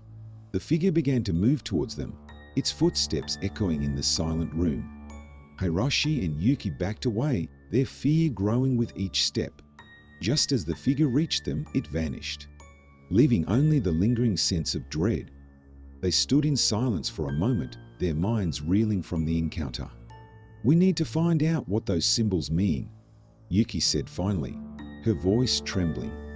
Hiroshi nodded, his mind racing. They left the operating theater and made their way back to the main part of the hospital. As they walked, they couldn't shake the feeling that they were being watched. The hospital seemed to come alive with a malevolent energy, the shadows whispering and shifting around them. Back at the nurses' station, they found Dr. Saito waiting for them. His face was pale, and his expression was one of concern. "I've been looking into the symbols you found," he said, his voice serious. "They appear to be part of an old ritual, one designed to trap and contain spirits." Hiroshi and Yuki felt a chill run down their spines. It was clear that the hospital's dark history was more sinister than they had imagined. "The ritual was never completed," Dr. Saito continued, "and it seems that the spirits have been growing stronger over the years." Hiroshi felt a sense of urgency settle over him. "We need to find a way to complete the ritual," he said, his voice firm. Dr. Saito nodded in agreement. "I've been researching old texts and records," he said. "There may be a way to finish the ritual and put an end to the disturbances." As they worked together, Hiroshi, Yuki, and Dr. Saito felt a growing sense of determination. They knew that they had to act quickly before the darkness spread any further. The next night, they gathered the materials they needed for the ritual. The hospital was eerily silent, the air thick with anticipation. They made their way to the old wing, their footsteps echoing in the empty corridors. In the operating theater, they carefully arranged the materials. Following the instructions they had found in the old texts, the symbols on the floor seemed to pulse with energy, and Hiroshi felt a sense of unease settle over him. As they began the ritual, a cold wind swept through the room, and the shadows seemed to close in around them. Hiroshi's hands trembled as he recited the ancient words, his voice barely above a whisper. Yuki and Dr. Saito stood beside him, their faces set with determination. The air grew colder, and the whispering voices grew louder, filling the room with a cacophony of sound. Hiroshi felt a wave of fear wash over him, but he pushed it aside, focusing on the task at hand. As they completed the ritual, a blinding light filled the room, and the shadows seemed to scream in agony. Hiroshi felt a powerful force wash over him, and he collapsed to the floor, his mind reeling. When he opened his eyes, the room was silent, the air thick with an eerie calm. The symbols on the floor had vanished, and the oppressive darkness had lifted. Hiroshi looked at Yuki and Dr. Sato, their faces pale but relieved. "It worked," Dr. Sato said, his voice filled with awe. "We did it." As they left the old wing, Hiroshi felt a sense of peace settle over him. The hospital, once a place of fear and darkness, had been cleansed. The silent screams and disturbing dreams were no more, and the shadows had retreated. Hiroshi and Yuki knew that their lives would never be the same. They had faced the darkness and emerged victorious, their bond stronger than ever. The hospital, with its long history and countless secrets, had been given a new lease on life, and as they walked through the now peaceful corridors, they knew that they had put an end to the hospital's dark legacy. The line between the living and the dead had been restored, and the spirits that had once haunted the hospital had finally found peace. Hiroshi and Yuki felt a sense of satisfaction as they returned to their duties, knowing that they had made a difference.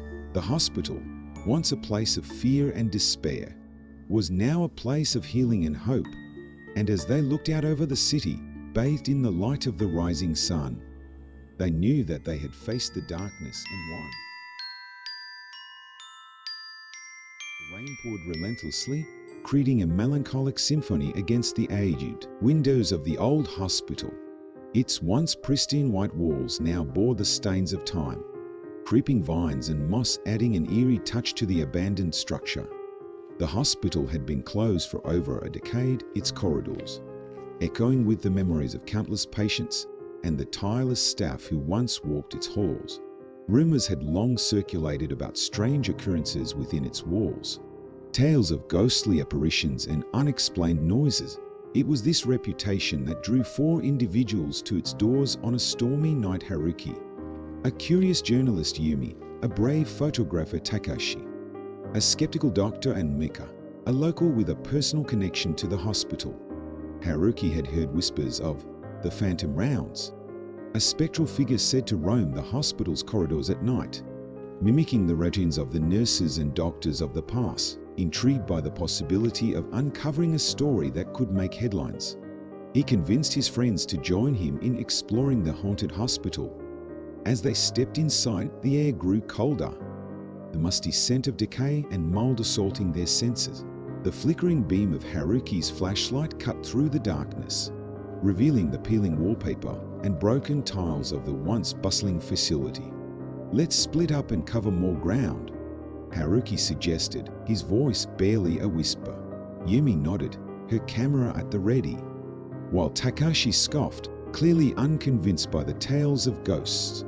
Mika, however, looked uneasy, her eyes darting nervously around the shadowy hallway. Haruki and Yumi headed towards the old wards, while Takashi and Mika took the opposite direction, exploring the administrative offices and the operating theaters. The silence was oppressive, broken only by the occasional creak of the floorboards and the distant rumble of thunder. Haruki and Yumi found themselves in what appeared to be the children's ward. Faded murals of smiling animals and cheerful scenes now barely visible on the walls. Yumi snapped photos, capturing the haunting beauty of the decayed room. Suddenly, a faint sound reached their ears, a distant echo of footsteps. Haruki signaled for Yumi to stay quiet, straining to listen. The footsteps grew louder, more distinct, and unmistakably human. They followed the sound, their hearts pounding in their chests. Turning a corner, they found themselves face to face with a figure in an old-fashioned nurse's uniform, its face obscured by shadows.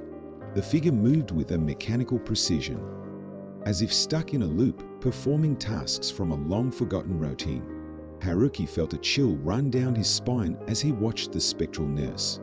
He pulled out his notebook, scribbling down details, while Yumi captured the scene with her camera. The nurse's movements were eerie, almost robotic, and it soon became clear that this was no ordinary apparition. Meanwhile, Takashi and Mika made their way through the operating theaters. the cold steel of the surgical tables glinting in the dim light. Takashi's skepticism began to waver as they heard whispers, faint and unintelligible, as if the walls themselves were speaking. Mika clutched his arm, her fear palpable. "Takashi, I don't like this. We should leave," she pleaded. But Takashi was determined to find a rational explanation for the strange occurrences. They continued exploring the whispers, growing louder and more distinct until they reached the morgue. The air was icy, their breaths visible in the cold. Drawn by a strange compulsion, Takashi opened one of the morgue drawers, revealing a decayed body, its features twisted in an expression of terror. Mika screamed, the sound echoing through the empty halls, and they fled the room, their footsteps pounding in the silence. Back in the children's ward, Haruki and Yumi continued to follow the spectral nurse, who seemed oblivious to their presence. Suddenly, the nurse stopped, turning slowly to face them. For a moment, they saw its eyes empty, hollow sockets that seemed to bore into their souls. A cold wind swept through the ward, extinguishing their flashlights and plunging them into darkness. Panic set in as they fumbled for their lights, the oppressive silence only broken by their ragged breaths. When they finally managed to turn their flashlights back on, the nurse was gone, leaving them alone in the empty ward. They hurried back to the entrance, eager to regroup with Takashi and Mika and share their experiences. As they reached the lobby, they found their friends waiting, their faces pale and haunted. "Did you see it?" Haruki asked, breathless. Takashi nodded, his earlier skepticism replaced by a grim resolve. "We need to leave now," he said, his voice shaky. But as they turned to exit, the heavy doors slammed shut with a deafening bang, locking them inside. Panic turned to terror as they realized they were trapped. The haunted hospital now their prison. The sound of footsteps echoed once more through the halls, growing louder, closer. "The phantom rounds," Haruki whispered, his voice trembling. The ghostly nurse had returned, and this time it was not alone. Figures emerged from the shadows, spectral doctors and nurses, their hollow eyes fixed on the intruders. The air grew colder, the sense of dread overwhelming. With nowhere to run, they could only watch in horror as the phantoms closed in their fates, sealed within the haunted hospital's cursed walls. The sound of footsteps echoed through the desolate halls, growing louder and more distinct with each passing second. Haruki, Yumi, Takashi, and Mika stood frozen, their breaths shallow as the spectral doctors and nurses emerged from the shadows. The oppressive silence was shattered by the whispers of the phantoms, their hollow eyes fixed on the intruders. "We need to find a way out," Haruki said, his voice barely a whisper. Yumi nodded, gripping her camera tightly. While Takashi and Mika exchanged worried glances, they moved cautiously, the air thick with tension as they navigated the labyrinthine corridors of the hospital. The walls seemed to close in around them, the oppressive darkness making it difficult to see more than a few feet ahead. Haruki led the way, his flashlight casting eerie shadows on the peeling wallpaper. They reached a stairwell, the rusted metal steps creaking under their weight as they descended to the lower floors. The air grew colder, the musty scent of decay growing stronger as they ventured deeper into the hospital's bowels. They reached the basement, the dim light revealing rows of old filing cabinets and storage rooms filled with forgotten medical equipment. Haruki rummaged through the cabinets, hoping to find something that could explain the hospital's haunting. Yumi and Mika stood guard, their eyes darting nervously around the room, while Takashi examined a set of old patient records, the yellowed pages brittle under his fingers. He found a file labeled "Special Cases" and began to read, his eyes widening as he uncovered the dark secrets of the hospital. It seemed that the hospital had been conducting unethical experiments on its patients, using them as test subjects for dangerous and unapproved treatments. Many of the patients had died as a result of these experiments, their bodies hidden away in the morgue to cover up the hospital's crimes. Takashi shared his findings with the others, their expressions turning grim as the gravity of the situation sank in. We need to find the evidence and get out of here, Haruki said, determination replacing his earlier fear. They continued their search, moving through the basement with renewed urgency. As they approached the old operating theaters, the whispers grew louder, the spectral figures of doctors and nurses appearing once more. This time, however, they seemed less hostile.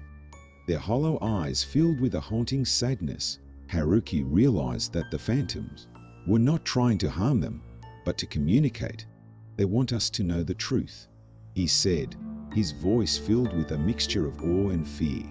Yumi snapped photos of the phantoms, capturing their mournful expressions. While Mika and Takashi continued to search for evidence, they found a hidden door at the back of one of the operating theaters, leading to a small, dimly lit room.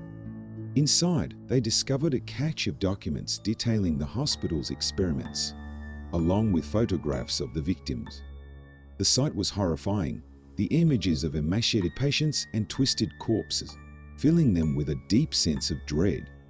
They gathered the documents, their minds racing as they tried to piece together the hospital's dark history.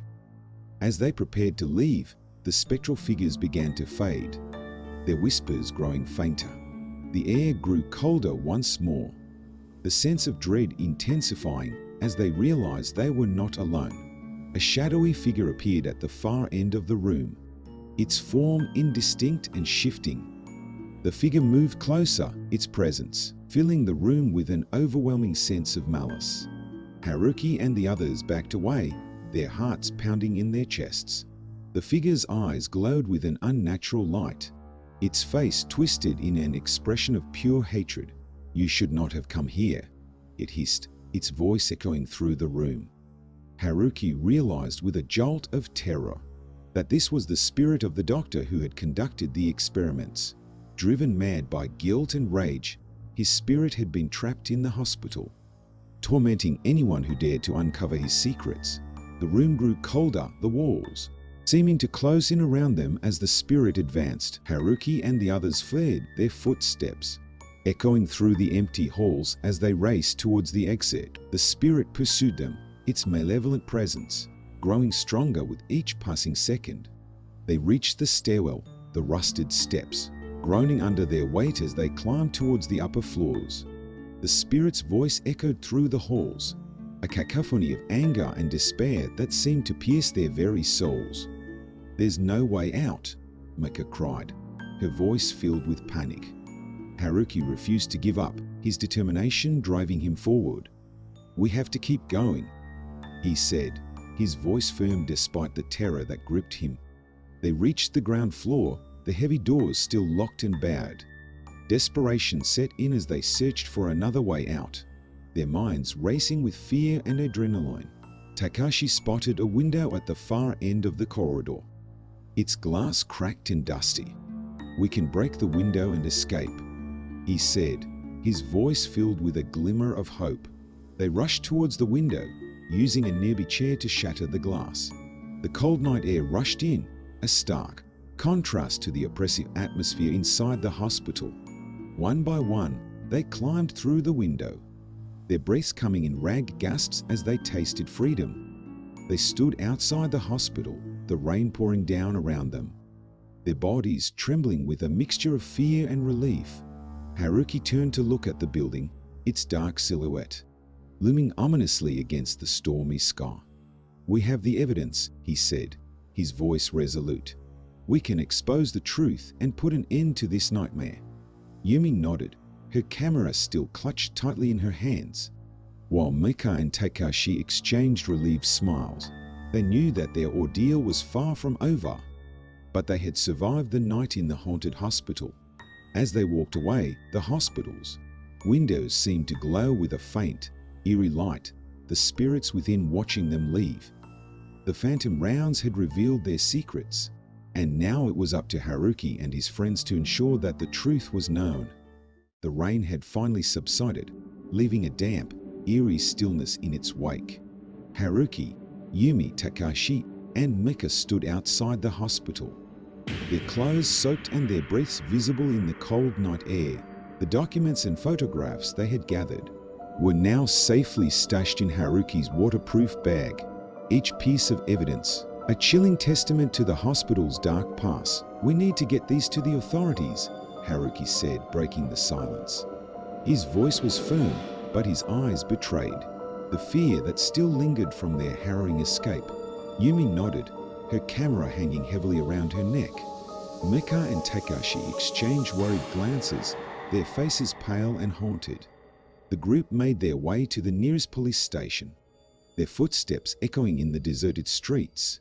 As they walked, Haruki couldn't shake the feeling that they were being watched, the spectral presence of the hospital's spirits still looming over them. Upon arriving at the police station, they were met with skepticism. The officers listened to their story with raised eyebrows, glancing at each other in disbelief. But when Haruki produced the documents and Yumi showed the photographs, the atmosphere shifted. The evidence was irrefutable, and the officers' expressions turned grim. "This is serious," one of them muttered, flipping through the files. "We'll need to investigate this further." They were advised to stay in town for the time being, in case the authorities needed more information. Reluctantly, they agreed, checking into a nearby inn to rest and regroup. The inn was old, its wooden beams creaking under the weight of history. Haruki lay on the tatami mat, staring at the ceiling, his mind racing with the events of the night. Yumi sat by the window, editing her photographs, while Mika and Takashi tried to sleep, their restless movements betraying their unease. As dawn broke, a knock on the door startled them. Haruki opened it to find a middle-aged man standing there, his face lined with worry. "My name is Hiroshi," he introduced himself. "I'm a local historian. I heard about your discovery at the hospital." Haruki invited him in, and they gathered around the low table. As Hiroshi began to speak, "The hospital's history is a dark one," Hiroshi explained, his voice somber. "It was built during the Taisho era, originally intended as a sanatorium for tuberculosis patients, but over the years, it became a place of horror." He went on to recount tales of unethical experiments conducted by a doctor named Ishida, driven by a desire to find a cure for the diseases that plagued his patients. Ishida had crossed every line, using them as guinea pigs for his twisted experiments. Many of the patients had died, their spirits trapped within the hospital's walls. The locals knew something was wrong, Hiroshi continued, but they were too afraid to speak out. The hospital was eventually shut down, but the spirits of the victims remained, seeking justice. The group listened in stunned silence, the weight of the hospital's cursed legacy settling heavily on their shoulders. "We need to find a way to put their spirits to rest," Haruki said, determination in his eyes. Yumi, Takashi, and Mika nodded in agreement, their fear replaced by a sense of purpose. Hiroshi suggested they visit the local shrine, where the head priest might be able to help. The shrine was nestled in the forest, its torii gate standing tall against the backdrop of ancient trees. They were greeted by the head priest, an elderly man with kind eyes and a serene demeanor. Haruki explained their situation, showing him the documents and photographs. The priest listened intently, his expression growing grave. "The spirits of the hospital's victims are restless," he said, his voice soft but firm. "They seek justice for the wrongs done to them. To put them to rest, we must perform a ritual to cleanse the hospital of its dark energy." He instructed them to gather specific items for the ritual: a piece of the hospital's original foundation, a personal belonging of one of the victims, and a photograph of the hospital taken before it was abandoned. With Hiroshi's help, they managed to locate the items, each one a poignant reminder of the hospital's tragic past. The piece of the foundation was taken from a crumbling corner of the building, its cold, rough surface a testament to the passage of time. The personal belonging was a locket found in the basement among the documents. Its delicate chain rusted and its glass cover cracked. The photograph was discovered in an old newspaper archive, showing the hospital in its early days, a beacon of hope before it became a place of nightmares. With the items in hand, They returned to the shrine, where the priest prepared for the ritual. He instructed them to hold the items and focus on their intent, channeling their energy into the ritual. The priest began to chant, his voice rising and falling in a rhythmic cadence that seemed to resonate with the very air around them. As the ritual progressed, the atmosphere grew charged with energy, the weight of the hospital's dark history pressing down on them. Haruki could feel the spirit's presence, their longing for justice and peace. The ritual reached its climax, the priest's voice growing louder, more insistent. A blinding light enveloped them, and Haruki felt a rush of emotions: fear, anger, sorrow, and finally, a profound sense of release. When the light faded, the air felt lighter. The oppressive weight of the hospital's spirits lifted. The priest looked at them, his eyes filled with a gentle wisdom. "The spirits have found peace," he said softly. "They are no longer bound to the hospital." Haruki, Yumi, Takashi, and Mika breathed a collective sigh of relief, the tension that had gripped them finally easing. They thanked the priest and Hiroshi for their help, feeling a deep sense of gratitude. As they left the shrine, the sun began to set, casting a golden glow over the landscape. They knew their journey wasn't over. They still had to ensure that the hospital's dark history was exposed, that the victims' stories were told. But for now, they felt a sense of closure, knowing that they had helped put the spirits to rest. Back at the inn, they gathered around the table, sharing a meal and reflecting on their experiences. The horrors they had faced had forged a bond between them, a shared determination to seek justice and truth. Haruki looked at his friends, feeling a sense of pride and gratitude. "We did it," he said, his voice filled with quiet satisfaction. "We helped them find peace." Yumi smiled, her eyes shining with emotion. "Yes, we did, and we'll make sure their story is heard." Mika and Takashi nodded, their expressions resolute. As they sat together, the weight of their ordeal lifted, replaced by a sense of purpose and hope. They knew there were still challenges ahead, but they were ready to face them, united by their shared experience and determination. The spirits of the hospital had found peace, and now it was time to ensure that their story was told, that the darkness of the past would never be forgotten. With renewed strength and a sense of mission, they prepared for the next steps in their journey, ready to face whatever challenges lay ahead. The hospital's dark secrets had been revealed, and the path to justice and truth was clear. The moon hung low in the sky, casting a silvery glow over the landscape as Haruki, Yumi, Takashi, and Mika walked back to the hospital. Their footsteps crunched softly on the gravel path, the air filled with a sense of foreboding. They had returned to ensure that the evidence they uncovered would see the light of day. As they approached the hospital, its dark silhouette loomed against the night sky, the memories of their previous encounter sending shivers down their spines. Determined to end this once and for all, they crossed the threshold, their flashlights piercing the inky darkness. The air inside was cold and heavy, the scent of decay and mold stronger than before. Their footsteps echoed through the empty halls, each creak and groan of the old building amplifying their anxiety. Haruki led the way, his flashlight illuminating the path ahead, while Yumi, Takashi, and Mika followed closely behind. They reached the basement, the place where they had discovered the hospital's dark secrets. The documents and photographs they had taken to the authorities had been returned to them, deemed insufficient evidence without further investigation. Haruki knew they needed something more concrete, something undeniable. In the dim light, they scoured the basement once more, hoping to find additional evidence. As they searched, the air grew colder, the oppressive atmosphere thickening around them. Mika gasped as she uncovered a hidden compartment behind a stack of old filing cabinets. Inside, they found more documents, even more damning than the first set. These detailed the horrific experiments in gruesome detail, including names and dates that matched the hospital's records. As they gathered the new evidence, a faint whispering filled the room, the voices of the spirits growing louder and more distinct. Haruki felt a chill run down his spine, as he realized the spirits were trying to communicate.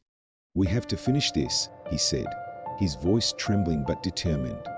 With the new evidence in hand, they made their way back to the ground floor, the whispers growing louder with each step. The oppressive feeling intensified, the air thick with the presence of the spirits. Suddenly, the spectral figure of Dr. Ishida appeared before them, his hollow eyes filled with rage. "You should not have come back," he hissed, his voice echoing through the empty halls.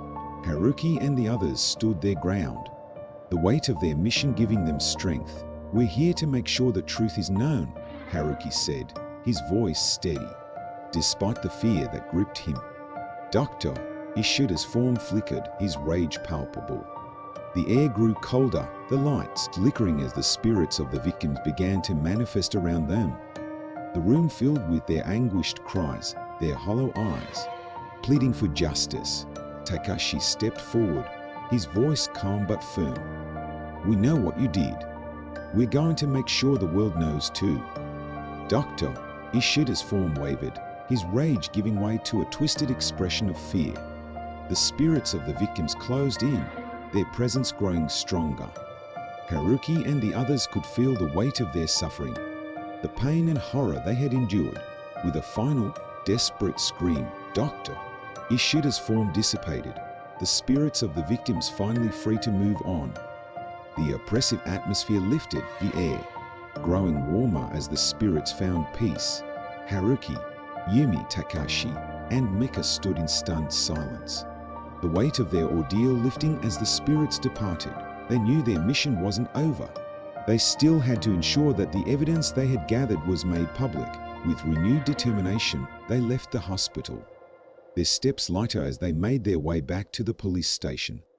This time, the officers took their evidence seriously, the detailed documents and photographs leaving no room for doubt. An investigation was launched, and the dark history of the hospital was finally brought to light. The story made headlines, the horrors of Dr. Ishida's experiments shocking the nation.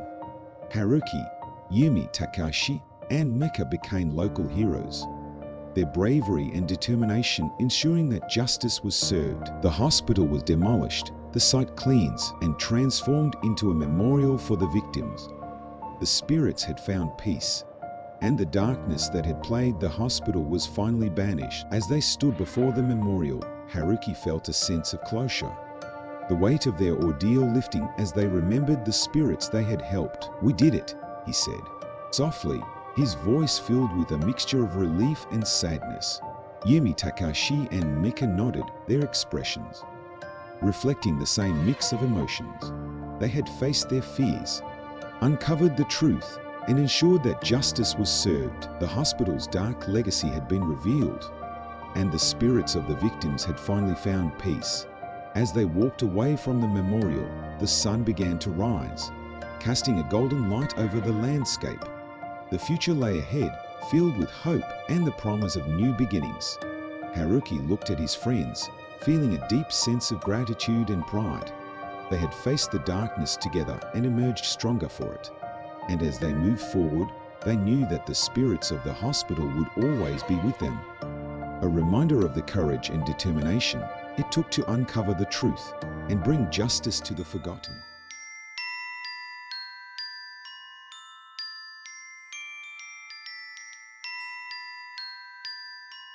The moon hung low in the sky, casting an eerie glow over the old hospital building. Its once pristine white walls were now a dull grey, covered in patches of mold and creeping vines. The air was thick with the scent of antiseptic, mingled with the musty odor of decay. Inside, the corridors were dimly lit, the fluorescent lights flickering intermittently, casting long, wavering shadows on the walls. It was in this unsettling atmosphere that the story of Room 13 began to unfold. The hospital had a reputation that preceded it. Whispers among the staff spoke of strange occurrences, patients who vanished without a trace, and rooms that were perpetually cold despite the central heating.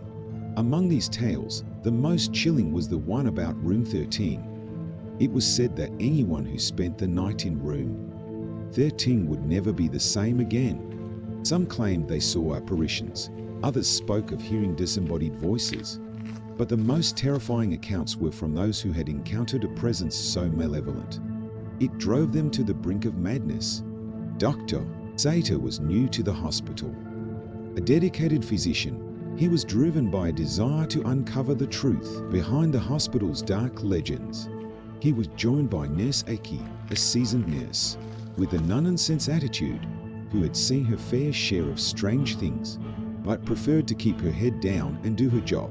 Together, they formed an unlikely team, united by their curiosity and a shared sense of duty. The night they decided to investigate room 13 was particularly cold. The wind howled outside, rattling the old windows, and the power had gone out several times throughout the day. Armed with flashlights and a sense of resolve, Dr. Sato and Nurse Aki made their way to the infamous room. The door to room 13 was old and heavy, creaking ominously as Dr. Sato pushed it open. The room inside was bare, save for a single bed, a wooden chair, and a small bedside table. The air was noticeably colder, and both of them shivered involuntarily as they stepped inside. Dr. Sato's flashlight beam cut through the darkness, revealing nothing out of the ordinary. Yet, there was an undeniable sense of being watched, a prickling on the back of the neck that set their nerves on edge. They decided to stay in the room for the night. As the hours passed, the room remained eerily silent. The only sounds were their own breathing and the occasional creak of the building settling. Just as they were beginning to think the stories were nothing more than myths, a soft, almost imperceptible whisper filled the air. "Help me!" The voice was faint, barely more than a breath, but it was enough to send a chill down their spines. Dr.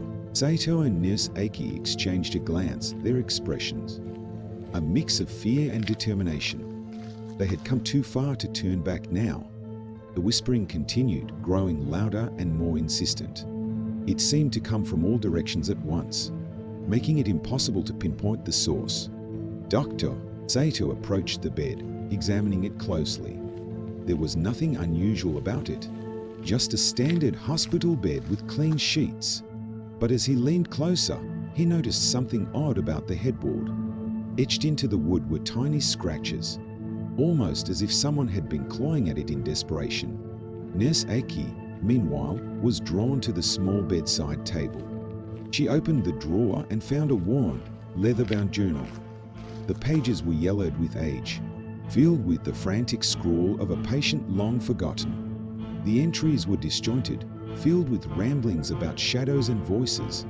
But one passage stood out. "I can feel it watching me. It whispers to me at night, telling me things I don't want to hear. I can't escape it. No one believes me. I am trapped." As she read the words aloud, the temperature in the room seemed to drop even further. Their breath became visible, small clouds of vapor in the cold air. The whispering grew louder, more insistent, until it was a cacophony of voices, all speaking at once. "Help us, free us." The room seemed to close in around them, the walls pressing closer, the darkness growing thicker. Dr. Sato felt a pressure on his chest, as if an invisible force was trying to crush him. He struggled to breathe, his flashlight slipping from his grasp and clattering to the floor. In the dim light, he saw Nurse Aki's face, pale and terrified, her eyes wide with fear. And then, just as suddenly as it began, the whispering stopped. The room returned to its previous silence, the oppressive darkness lifting slightly. Dr. Sato and Nurse Aki were left gasping for breath, their hearts pounding in their chests. "We need to get out of here," Nurse Aki said, her voice trembling. Dr. Sato nodded, but as he turned to leave, something caught his eye. On the floor, where his flashlight had fallen, was a small, old-fashioned key. It hadn't been there before. He picked it up, examining it closely. It was made of brass, tarnished with age, and felt heavy in his hand. There was an inscription on the key, but it was too worn to make out the words. Dr. Sato felt a surge of curiosity. What did this key open? Was it connected to the haunting of room 13? Despite their fear, they knew they couldn't leave now. There were too many unanswered questions, and they were determined to uncover the truth. They spent the rest of the night in the room, but the whispering didn't return. As dawn broke, they left the room, exhausted but resolute. Over the next few days, Dr. Sato and Nurse Aki delved into the hospital's history, searching for any clues about the key and the haunting. They discovered that room 13 had once been the office of a doctor who had mysteriously disappeared many years ago. His disappearance was never solved, and his office had been converted into a patient room after his vanishing. Intrigued, they decided to search the old hospital records for more information. In the dusty archives, they found a file on the missing doctor. His name was Dr. Nakamura, and he was known for his unconventional methods and obsession with the supernatural. He believed that the hospital was built on a site with a dark past, and he had conducted numerous experiments to prove his theories. Among the records, they found a journal, similar to the one Nurse Aki had discovered in room 13. It was filled with detailed notes on his experiments, his belief that the hospital was haunted, and his attempts to communicate with the spirits. One entry stood out. "I have found the key. It opens a door to the other side. I must proceed with caution, for there are forces at play here that I do not fully understand. But I am close, so close to uncovering the truth." Dr. Sato and Nurse Aki realized that the key they found was the same one mentioned in Nakamura's journal. It was a key to a hidden door, a portal to the other side. But where was this door, and what awaited them on the other side? Their search led them to an old storage room in the basement of the hospital. It was a room that had been long forgotten, filled with old medical equipment and dusty files. In the corner, hidden behind a stack of boxes, they found a door. It was small and unassuming, but there was something about it that felt wrong, as if it didn't belong. With trembling hands, Dr. Sato inserted the key into the lock. It turned with a loud click, and the door creaked open. Beyond it was a dark, narrow staircase leading down into the depths of the hospital. They exchanged a glance, steeling themselves for what lay ahead, and descended into the darkness. The air grew colder and heavier as they descended the steps, creaking under their weight. The walls were lined with old, flickering lights, casting eerie shadows that danced and twisted. At the bottom of the stairs, they found another door, this one larger and more ornate, with strange symbols carved into the wood. Dr. Sato took a deep breath and pushed the door open. The room beyond was vast and empty, save for a single figure standing in the center. It was a man, tall and thin, with a gaunt face and hollow eyes. He turned to face them, and they recognized him immediately from the photos in the archive. It was Dr. Nakamura. "I've been waiting for you," he said, his voice echoing in the empty room. "You have the key. You can set us free." The room seemed to close in around them, the shadows growing darker and more oppressive. Dr. Sato and Nurse Aki felt a sense of dread wash over them. They had uncovered the truth, but it was far more terrifying than they had ever imagined. They realized that the key was not just a physical object, but a symbol of their connection to the other side. By unlocking the door, they had opened a portal to a realm of spirits and shadows, a place where the dead were trapped in seeking release. Dr. Nakamura stepped closer, his eyes pleading. "Help us," he whispered. "Free us from this torment." The air grew colder, and the shadows seemed to reach out, grasping at them. Dr. Sato and Nurse Aki knew they had to act quickly. With a sense of determination, they stepped forward, holding the key tightly in their hands. As they approached the center of the room, the shadows began to recede, the darkness lifting. Dr. Nakamura's form wavered, becoming translucent, and the room filled with a soft, otherworldly light. "Thank you," he said, his voice barely more than a whisper. And then he was gone. The room returned to its previous state, empty and silent. Dr. Sato and Nurse Aki stood there for a moment, trying to comprehend what had just happened. They had done it. They had freed the spirits trapped in the hospital. As they made their way back up the stairs, they felt a sense of relief wash over them. The air was lighter, the oppressive atmosphere lifted. They had faced their fears and uncovered the truth, and in doing so, they had brought peace to the restless spirits of the hospital. But the experience had changed them. They knew that the hospital would never be the same, that the haunting of room 13 was just the beginning. There were still many unanswered questions, many mysteries yet to be solved. And so they continued their work, determined to uncover the secrets of the hospital and bring peace to those who were trapped in the shadows. The days following their harrowing experience in room 13 were a blur for Dr. Saito and Nurse Aki. The hospital, with its usual bustling activity, seemed to carry an air of uneasy calm. The other staff members went about their routines, unaware of the dark secrets that had been unearthed just below their feet. Despite the relative normalcy, both Dr. Saito and Nurse Aki found it difficult to shake off. The feeling of being watched, every shadow seemed deeper, every creak in the old building more ominous. Yet, their curiosity and sense of duty propelled them forward. They knew they had only scratched the surface of the hospital's mysteries, and the key they had found was just the beginning. That was rarely used. It was a section that had been closed off for renovations years ago. But the work was never completed. The hallways were dusty, the paint peeling from the walls, and the smell of dampness hung in the air. It was here that they hoped to find more clues about Dr. Nakamura and his experiments. As they walked through the abandoned corridors, they found an old records room. The door was locked, but with a bit of effort, they managed to force it open. Inside, they discovered a treasure trove of old files, journals and documents, all covered in a thick layer of dust. It was clear that no one had been in this room for years. Dr. Saito and Nurse Aki spent hours poring over the documents. Among the records, they found detailed notes on patients who had been treated in room 13. Many of these patients had reported similar experiences, hearing voices, feeling cold spots, and seeing apparitions. The records also mentioned several unexplained disappearances, patients who had simply vanished without a trace. One file, in particular, caught their attention. It was a thick dossier on a young woman named Keiko, who had been admitted to the hospital with severe depression.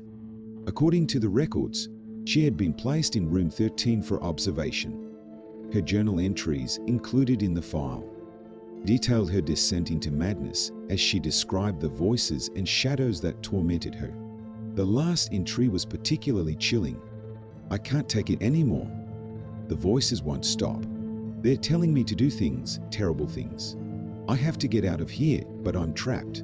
Please, if anyone finds this, help me." The date of the entry was the same day Keiko had disappeared. It was as if she had vanished into thin air, leaving behind only her desperate words. Nurse Aki's eyes filled with tears as she read Keiko's final plea. "We have to find out what happened to her," she said, her voice trembling with emotion. "We can't let her story end like this." Dr. Saito nodded, his resolve hardening. "There has to be more," he said. "We need to find out what Dr. Nakamura was doing in room 13. Maybe that will give us some answers." Their search led them to another room, hidden behind a false wall in the basement.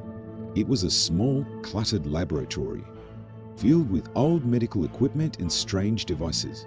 On a table in the center of the room, they found a stack of notebooks, each filled with Nakamura's meticulous handwriting.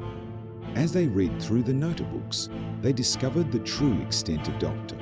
Nakamura's experiments.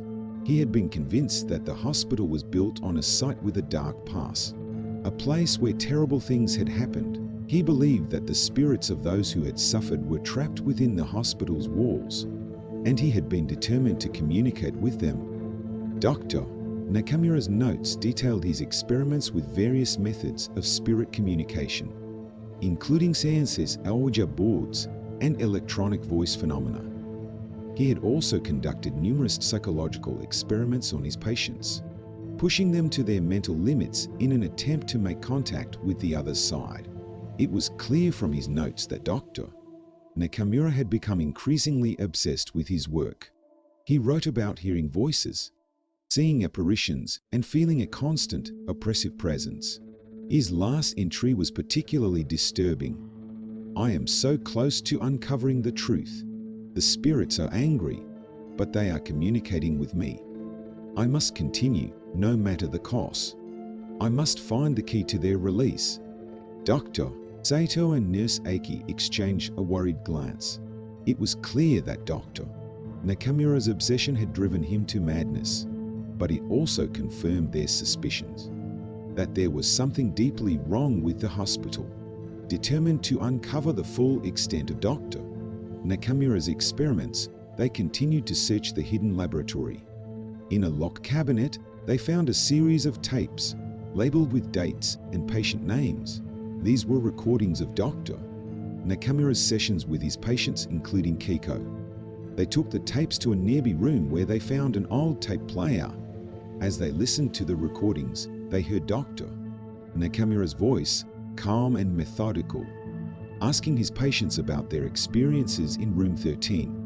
The patients' voices, however, were filled with fear and desperation. Keiko's tape was the most chilling. She spoke of the voices that tormented her, describing them as a chorus of whispers that never cease. She talked about seeing shadows moving in the corners of her vision and feeling cold hands touching her in the dark. "I can't take it anymore," she said, her voice breaking. "They want something from me, but I don't know what it is. Please make them stop." Dr. Nakamura's voice was calm and reassuring. "You're doing very well, Keiko. We're making progress.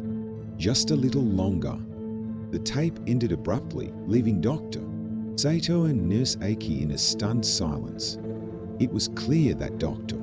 Nakamura had been pushing his patients beyond their limits, driving them to the brink of madness in his quest to communicate with the spirits. As they sat in the dimly lit room, they felt a growing sense of unease. The air seemed to grow colder, and the shadows around them deepened. It was as if the spirits themselves were aware of their presence, watching and waiting. "We need to leave," Nurse Aki said, her voice trembling. "We've found enough. We can take this to the authorities and let them handle it." Dr. Sato nodded, but as they stood to leave, the door to the room slammed shut with a deafening bang. The tape player began to play on its own, the sound of Kiko's desperate pleas filling the room. "Help me, please, help me." The temperature dropped sharply, their breath visible in the cold air. The shadows seemed to move, closing in around them. They could feel the presence of something malevolent, something that wanted to keep them there.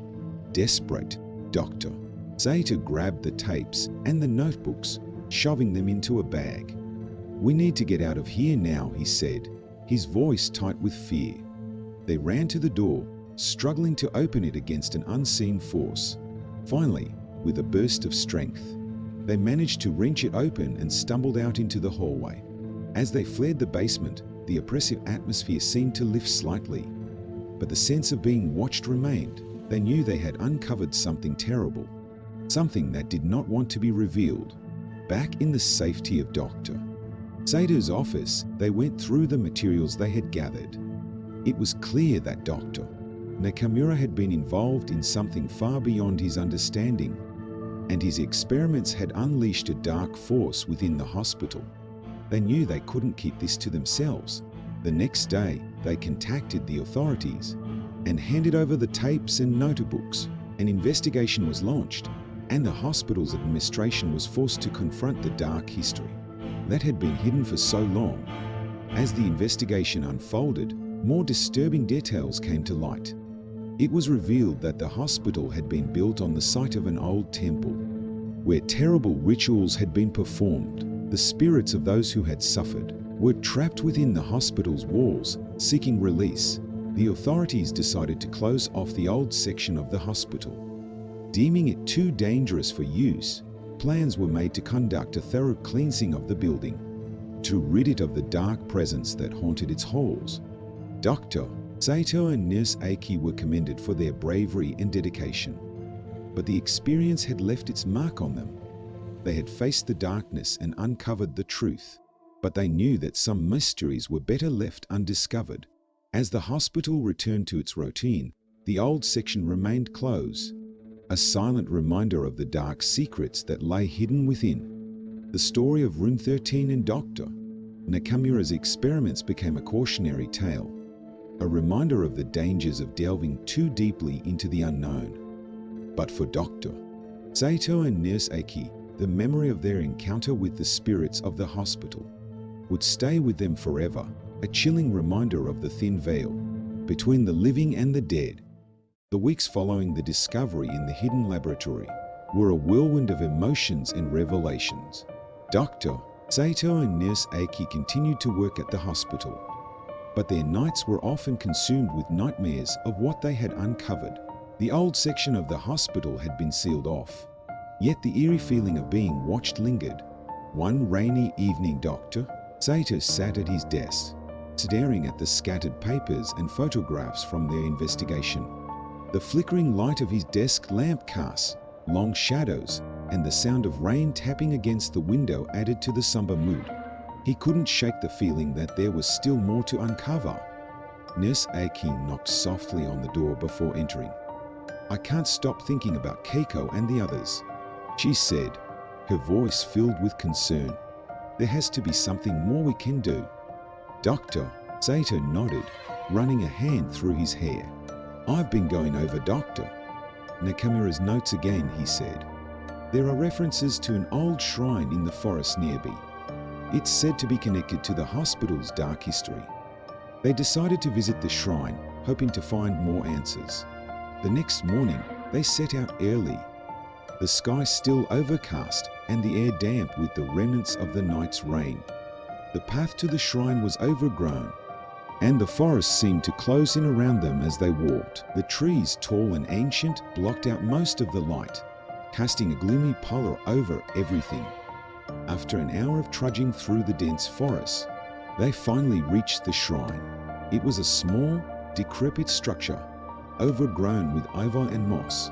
The wooden torii gate was weathered and cracked, and the stone lanterns on either side were covered in thick green moss. A sense of unease settled over them as they approached. Dr. Saito pushed open the creaky wooden door, revealing a dark interior. The air inside was musty, filled with the scent of damp wood and decaying leaves. In the center of the shrine was an ancient altar, covered in dust and cobwebs. On the altar sat a small, ornate box. Nurse Aki approached the box cautiously, her hands trembling. She lifted the lid, revealing a collection of old scrolls and a small, intricately carved wooden statue. The statue depicted a figure with a twisted, malevolent expression, its eyes seeming to follow them as they moved. Dr. Saito unrolled one of the scrolls, his eyes scanning the faded characters. "It's a record of sacrifices," he said, his voice barely above a whisper. "This shrine was used for dark rituals to appease vengeful spirits." Nurse Aki shuddered, stepping back from the altar. "We need to take this back to the hospital," she said. "Maybe it will help us understand what's happening." They carefully packed the scrolls and the statue, then made their way back to the hospital. As they walked, the forest seemed to grow darker, the shadows lengthening and the sounds of the forest becoming eerily silent. Back at the hospital, they laid out the scrolls on Dr. Sato's desk. The characters were difficult to read, worn with age, but together they managed to piece together the story. The shrine had been built centuries ago on the site of a massacre. A group of villagers had been slaughtered by a local warlord, their spirits trapped and vengeful. The shrine was erected to contain their anger, with regular sacrifices made to keep the spirits at bay. As time passed, the rituals were forgotten and the shrine fell into disrepair. When the hospital was built on the same site, the spirits' anger was reignited, leading to the strange occurrences and disappearances. Dr. Nakamura had discovered this history, and in his obsession, had attempted to communicate with the spirits, inadvertently unleashing their wrath. "We need to perform a cleansing ritual," Dr. Saito said. "If we can appease the spirits, maybe we can finally bring peace to this place. Nurse Aki nodded, though fear flickered in her eyes. They decided to perform the ritual that night, hoping the cover of darkness would help conceal their actions from any curious onlookers. The hospital's administration had become increasingly wary of their investigations, and they didn't want to attract any more attention. As night fell, they gathered the necessary items: candles, incense, and offerings of food and drink. They made their way to the old section of the hospital, their footsteps echoing in the empty corridors. The air grew colder as they approached room 13, and the sense of unease grew stronger. They set up the ritual in the center of the room, placing the statue on a small table surrounded by candles. The flickering flames cast eerie shadows on the walls, and the scent of incense filled the air. Dr. Saito began to chant, his voice low and steady, reciting the words from the scrolls. Nurse Aki joined in, her voice trembling but determined. As they chanted, the temperature in the room plummeted. Their breath became visible, and the shadows seemed to dance around them. The air grew thick with a palpable sense of malevolence. Suddenly, the candles flickered and went out, plunging the room into darkness. A loud guttural moan filled the air, and the temperature dropped even further. Dr. Saito and Nurse Aki continued to chant, their voices rising above the din. The moaning grew louder, and they could feel a presence in the room. With them, something ancient and angry. The table began to shake, the offerings toppling to the floor. The statue seemed to glow with an eerie light, its eyes gleaming in the darkness. Dr. Sato's voice grew stronger, his words echoing in the small room. Spirits of the past, we seek to bring you peace. Accept our offerings and leave this place. The room seemed to pulse with energy, the air crackling with static. The moaning grew louder, then suddenly stopped. The candles flickered back to life, casting a soft glow over the room. The temperature began to rise, and the sense of malevolence faded. Dr. Saito and Nurse Aki exchanged a glance, relief washing over them. It worked, Nurse Aki said, her voice barely above a whisper. Dr. Saito nodded, his shoulders sagging with exhaustion. But their relief was short-lived. As they began to clean up, a loud crash echoed through the room. They turned to see the statue lying on the floor, shattered into pieces. A cold wind blew through the room, extinguishing the candles once more. A voice, low and filled with rage, echoed in the darkness. You cannot escape us. We will have our revenge. The temperature plummeted again, and the shadows seemed to close in around them. Dr. Saito and Nurse Aki backed towards the door, their hearts pounding with fear. They knew they had angered the spirits, and they needed to get out before it was too late. As they fled the room, the air grew warmer, the oppressive feeling lifting slightly. But they knew the danger was far from over. The spirits were angry, and they would not rest until they had their revenge. Back in the safety of Dr. Sato's office, they tried to come up with a new plan. We need to find a way to break the curse, Doctor, Saito said. There has to be something we're missing. Nurse Aki nodded, though fear flickered in her eyes. They spent the next few days researching, poring over old records and consulting with experts in the supernatural. It was during one of these consultations that they met Mr. Yamamoto, an elderly man with a deep knowledge of the occult. Mr. Yamamoto listened to their story with a grave expression. You have disturbed powerful spirits, he said. They will not rest until they have been appeased. You must find the source of their anger and address it directly. He explained that the spirits were likely angered by the desecration of the shrine and the forgotten rituals. To break the curse, they would need to perform a ritual at the original site of the massacre, acknowledging the spirits' suffering and offering them peace. Dr. Saito and Nurse Aki knew it was their only hope. They gathered the necessary items and made their way back to the forest. The path was even more overgrown, the forest darker and more oppressive than before.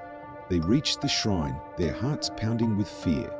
As they set up for the ritual, the air grew colder and the sense of unease deepened. They began to chant, their voices steady and strong. The temperature dropped further, and the shadows seemed to close in around them. But they continued, determined to see the ritual through. As they chanted, the air crackled with energy. The ground beneath their feet seemed to pulse, and the shadows grew darker. Suddenly, a loud crack echoed through the forest, and the ground split open. A figure emerged from the darkness, its form twisted and malevolent. Dr. Saito and Nurse Aiki continued to chant, their voices rising above the din. The figure seemed to waver, its form flickering in and out of existence. With a final, desperate effort, they completed the ritual. Offering their apologies and their hope for peace, the figure let out a terrible scream, then vanished, the ground closing up behind it. The air grew warmer, the oppressive feeling lifting. Dr. Saito and Nurse Aiki stood in stunned silence, the forest around them eerily quiet. "It's over, Doctor," Saito said, his voice barely above a whisper. Nurse Aiki nodded, tears streaming down her face. They had done it. They had broken the curse. As they made their way back to the hospital, the sun began to rise, casting a soft glow over the forest. The hospital, once a place of darkness and fear, seemed lighter. The oppressive atmosphere lifted. Dr. Saito and Nurse Aiki knew there was still work to be done. But for the first time, they felt a sense of hope. The spirits had been appeased, and the hospital could finally begin to heal. But they also knew that some scars would never fully fade. The memory of their encounter with the spirits would stay with them forever. A chilling reminder of the thin veil between the living and the dead. And so they continued their work, determined to honor the spirits and bring peace to those who had suffered. The hospital, once a place of fear, became a place of healing and hope, a testament to the power of courage and compassion. The hospital was quieter now. The oppressive atmosphere lifted slightly since Saito and Nurse Aiki had performed the ritual in the forest. However, an uneasy calm settled over the place, a feeling that the spirits were not yet fully at peace. Both Dr. Saito and Nurse Aiki sensed that their journey was not over. One evening, as the sun set behind the old building, casting long shadows over the grounds, Saito received a call. It was Mr. Yamamoto, the elderly man they had consulted about the curse. His voice was grave. "You have done well," he said, "but there is still one thing left to do. The spirits are not fully appeased. You must return to room 13 and confront them one last time." Dr. Saito felt a chill run down his spine. He had hoped they were done with that cursed room, but he knew Mr. Yamamoto was right. He called Nurse Aiki, and they agreed to meet at the hospital later that night. As darkness fell, the two of them stood outside room 13, the cold air biting at their skin. The corridor was silent, the flickering lights casting eerie shadows on the walls. They took a deep breath and opened the door. The room was as they had left it, the remnants of their previous rituals still scattered around. The air was cold, and the sense of unease was palpable.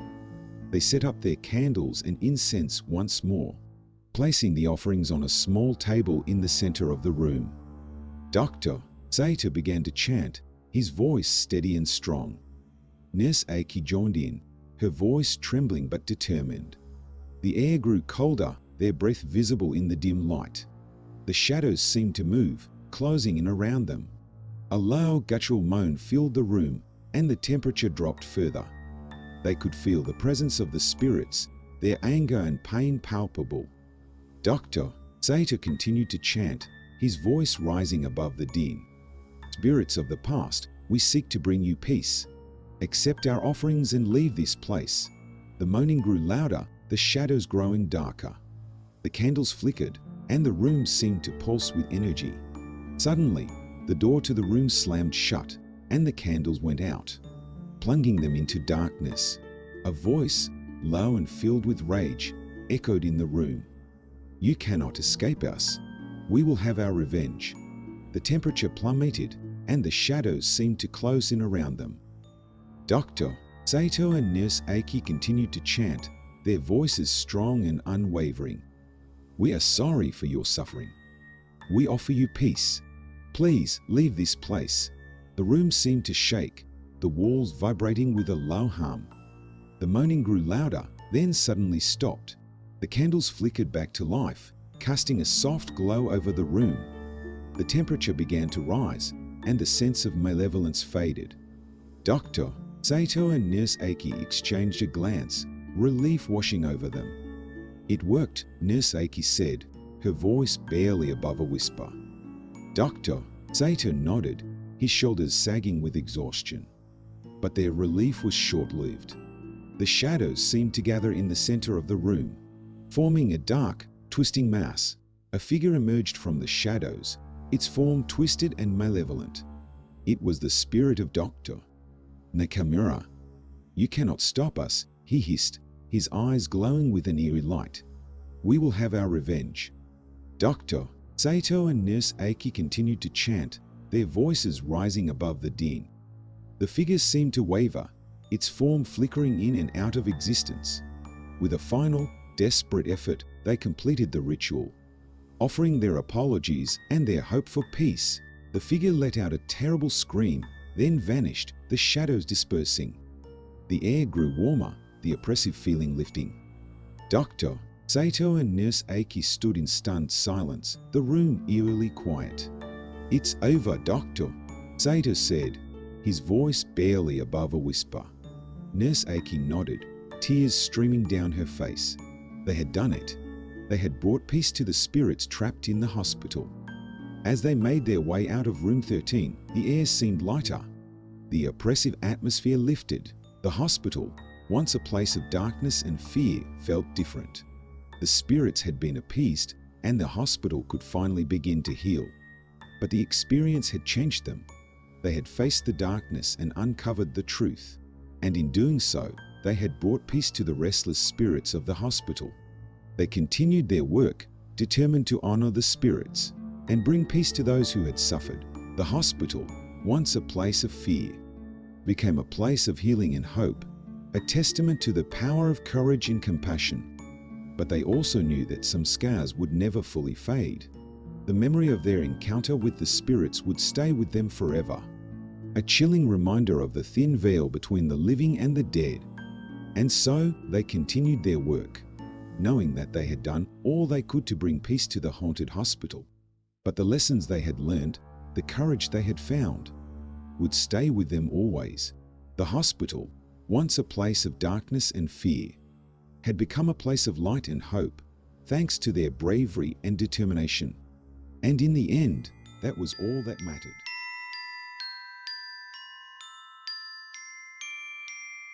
The heavy rain battered the windows of the old, abandoned hospital, creating a cacophony of sounds that echoed through the empty hallways. Takashi and Yuki, childhood friends now in their late 20s, stood at the entrance of this dilapidated building, drenched and shivering. The air was thick with the smell of mold and decay, and a sense of unease settled over them as they took their first steps inside. "We shouldn't be here," Yuki whispered, her voice barely audible over the howling wind outside. Takashi, always the adventurous one, gave her a reassuring smile. "It's just for one night. We need to see if the rumors are true." The two friends had heard countless stories about the old hospital, abandoned for decades after a mysterious incident. Locals spoke of ghostly apparitions, strange noises, and most chillingly, the spectral presence of a nurse who roamed the halls, seeking something or someone. They made their way through the main lobby, their footsteps echoing eerily. The walls were covered in peeling paint, and the floor was littered with debris. A broken wheelchair lay on its side, its wheels still occasionally turning with the draft. Every creak and groan of the old building seemed amplified, making their hearts race. Takashi led Yuki down a long, dark corridor. His flashlight beam cut through the darkness, illuminating old medical charts and broken equipment scattered about. The further they went, the colder it seemed to get. It felt as if the walls themselves were closing in on them. Finally, they reached the old surgical ward, the supposed epicenter of the haunting. The door creaked open, revealing an operating room that looked frozen in time. Rusty surgical instruments lay scattered across a table, and an old, stained operating lamp hung ominously from the ceiling. Takashi set up their makeshift camp in one corner of the room, spreading out their sleeping bags and setting up a small portable stove. Yuki sat on her sleeping bag, hugging her knees to her chest. "I really don't like this, Takashi. This place gives me the creeps." Takashi chuckled, though there was a nervous edge to it. "That's the whole point, isn't it? We're here to find out if the ghost stories are real." As night fell, the hospital seemed to come alive with sounds. The wind howled through broken windows, doors creaked on their hinges, and faint whispers seemed to float through the air. Takashi and Yuki sat in the dim light of their flashlight, the flickering shadows playing tricks on their eyes. Suddenly, a loud bang echoed down the corridor, making them both jump. Takashi grabbed his flashlight and stood up. "Stay here. I'm going to check it out." Yuki's eyes widened with fear. "Are you crazy? Don't leave me here alone." But Takashi was already moving towards the door. "I'll be right back. I promise." With a reluctant sigh, Yuki watched him disappear into the darkness. She sat there, heart pounding, every nerve on edge as the silence stretched on. Minutes felt like hours, and the oppressive darkness seemed to close in on her. Then, just as she was about to call out for Takashi, she heard a faint, melodic humming. It was soft at first, almost imperceptible, but it grew louder, echoing through the empty hallways. Yuki's breath caught in her throat. It sounded like a lullaby, soothing yet chilling. She stood up, clutching her flashlight, and took a hesitant step towards the door. "Takashi?" she called out, her voice trembling. There was no response, just the continued humming, growing ever closer. Yuki's mind raced with fear and confusion. She wanted to run, but her legs felt rooted to the spot. Suddenly, she saw a figure at the end of the corridor. A woman in an old-fashioned nurse's uniform, her face, obscured by shadows, stood there, humming softly. Yuki's blood turned to ice. The ghostly nurse. The stories were true. Before she could react, the figure began to move towards her, gliding silently over the floor. Panic surged through Yuki, and she stumbled back, tripping over her sleeping bag and falling to the ground. The flashlight slipped from her grasp, rolling away and plunging her into darkness. In the pitch black, Yuki could hear the humming growing louder, closer. She crawled backwards, desperately trying to find the flashlight, her heart pounding in her chest, just as she felt the cold touch of the nurse's hand on her shoulder. The flashlight flickered back to life. The corridor was empty. The humming had stopped. Gasping for breath, Yuki scrambled to her feet, the flashlight beam shaking in her trembling hand. "Takashi!" she screamed, her voice echoing through the empty halls. There was no answer. Tears streamed down her face as she backed into the operating room, slamming the door shut behind her. She huddled in the corner, clutching the flashlight like a lifeline, her mind racing. Where was Takashi? What was happening? The silence was oppressive, broken only by Yuki's ragged breathing. She had never felt so alone, so terrified. Hours seemed to pass as she sat there, waiting for Takashi to return, for something to happen. The old hospital creaked and groaned around her, the wind howling through the broken windows. Just as she was beginning to lose hope, the door creaked open. Yuki's heart leaped into her throat as she saw Takashi standing there, looking pale and shaken. "Takashi!" she cried, rushing to him and throwing her arms around him. "Where have you been?" He hugged her tightly, his voice trembling. I got lost. This place is like a maze. I'm so sorry, Yuki." They sat together in the dim light, trying to calm their racing hearts. Takashi explained how he had wandered the dark corridors, hearing strange noises and seeing fleeting shadows. It felt as if the hospital was alive, playing tricks on him. They decided to stay together for the rest of the night, too frightened to explore any further. As they huddled together, the sense of dread never left them. The ghostly nurse was out there, watching, waiting. They could feel her presence. a cold, malevolent force that seemed to seep into their very bones. Morning couldn't come soon enough. The first light of dawn filtered through the broken windows, casting long shadows on the floor. Takashi and Yuki packed up their things in silence, both eager to leave this place behind. As they stepped out into the morning light, the old hospital seemed to sigh with relief, as if letting them go. They walked away, never looking back, the memory of the ghostly nurse haunting them for the rest of their lives.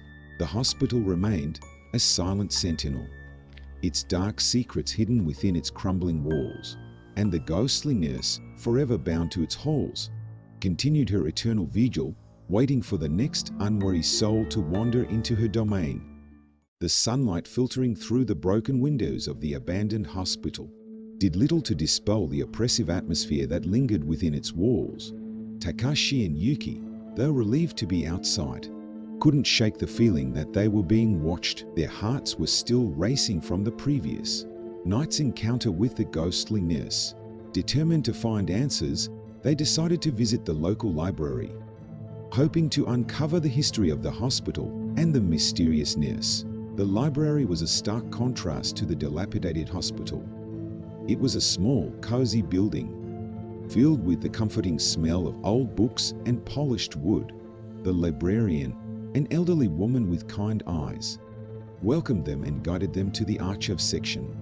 Takashi and Yuki spent hours poring over old newspapers and records, piecing together the dark history of the hospital. It was built in the early 1900s, a beacon of hope for the small town. However, tragedy struck when a series of mysterious deaths occurred, all patients in the care of a nurse named Aiko. Aiko was known for her dedication and kindness, but after the deaths, rumors spread that she was involved in dark practices. One night, she disappeared without a trace, and the hospital was shut down soon after. As Takashi read the accounts, a chill ran down his spine. The descriptions of the nurse matched the apparition they had seen. Determined to uncover more, they decided to visit the town's only surviving doctor who had worked at the hospital during that time. Dr. Yamamoto, a frail man in his 90s, lived in a quaint house on the outskirts of town. He welcomed them with a weary smile and listened intently as they recounted their experience. "Ah, Aiko," he sighed, his eyes distant with memory. "She was a good nurse, but something changed in her. She started talking about seeing spirits and hearing voices. We thought she was losing her mind." He paused, his hands trembling slightly. "The night she disappeared, I heard her singing a lullaby. The same one you mentioned. I went to check on her, but she was gone. The patients in her care, they all died under mysterious circumstances." Dr.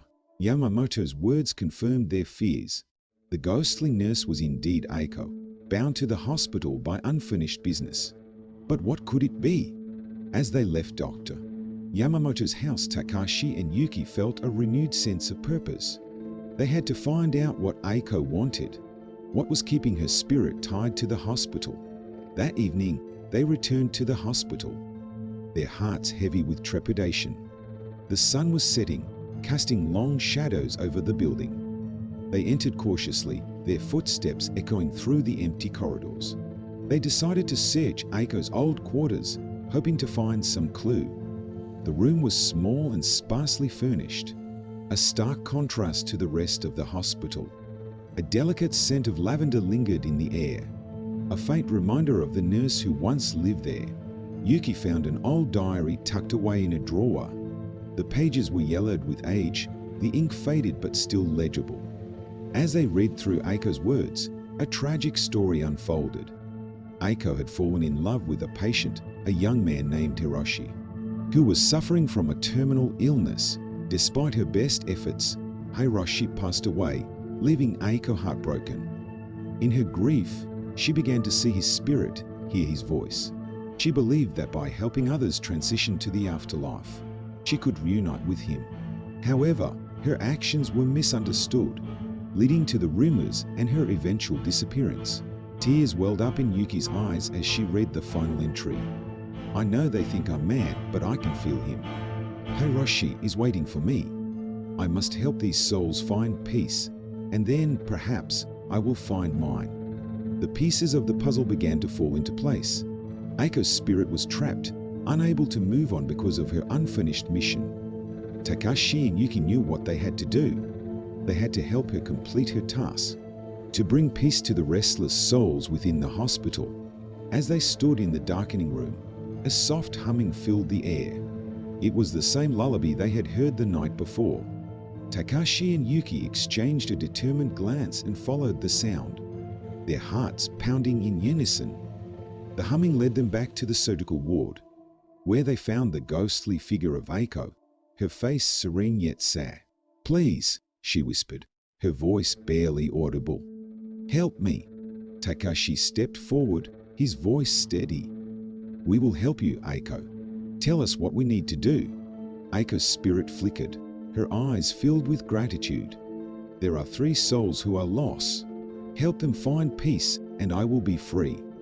With that, she vanished, leaving Takashi and Yuki alone in the cold, dark ward. They knew their task was far from over. The night was just beginning, and the hospital held many secrets yet to be unveiled. Takashi and Yuki steeled themselves for the journey ahead. They had to find the 3 souls and help them find peace to finally release Aiko from her eternal vigil. As they made their way through the hospital, the weight of their mission settled over them. But they were determined. The spectral presence of Aiko had given them a purpose, and they would see it through to the end. The old hospital creaked and groaned around them, the shadows lengthening as night fell once more. Takashi and Yuki moved through the corridors, their flashlight beams cutting through the darkness. The first soul they encountered was in the old children's ward. A faint sound of laughter led them to a small boy, his ghostly form playing with a ball. Takashi approached slowly, his voice gentle. "Hello, what's your name?" The boy looked up, his eyes wide with innocence. "I'm Kenji. I can't find my mommy. Can you help me?" Yuki's heart ached for the lost child. "We'll help you, Kenji. Let's find your mummy together." They guided Kenji through the hospital, following his memories. As they reached the old maternity ward, a spectral figure of a woman appeared, her face lighting up with joy as she saw Kenji. "Mommy!" Kenji cried, running to her. The 2 spirits embraced, their forms glowing with a soft light before fading away, finally at peace. Takashi and Yuki felt a sense of accomplishment, but knew their task was not yet complete. They continued their search, the weight of the hospital's history pressing down on them. The next soul they found was in the psychiatric ward, a young woman, her eyes filled with fear and confusion, sat in a corner, rocking back and forth. Yuki approached her cautiously. "Hello, can you tell us your name?" The woman looked up, her voice trembling. "I'm Hana. They said I was crazy, but I wasn't. I just wanted to be free." Takashi knelt beside her. "We believe you, Hana. Let us help you find peace." Hana's story was one of tragedy and misunderstanding, her life cut short by a society that didn't understand her. They guided her through the memories of her confinement, helping her find the peace she had been denied in life. As they reached the courtyard, Hana's spirit brightened, and she smiled for the first time. "Thank you," she whispered before vanishing into the night. Takashi and Yuki felt a deep sense of satisfaction, but the final soul still eluded them. The hospital seemed to grow darker, the air heavier with each step they took. Their journey led them to the morgue, a place of cold and silence. There, they found the last soul, a man who had died under mysterious circumstances. His form was twisted with anger and pain, his eyes burning with unresolved fury. Takashi approached him, his voice calm and steady. "We are here to help you. What is your name?" The man glared at them, his voice a harsh whisper. "I am Masaru. They took everything from me. My life, my family, my dignity." Yuki's voice was soft, filled with empathy. "We understand your pain, Masaru. Let us help you find peace." Masaru's journey was the hardest, filled with bitterness and regret. They walked him through his memories, helping him confront the injustice and betrayal he had faced. It was a painful process, but as dawn approached, Masaru's spirit began to soften, his anger dissipating. In the first light of morning, Masaru's spirit finally found peace, fading away with a sense of acceptance. Takashi and Yuki were exhausted, but their mission was complete. The hospital, once filled with restless spirits, was now silent.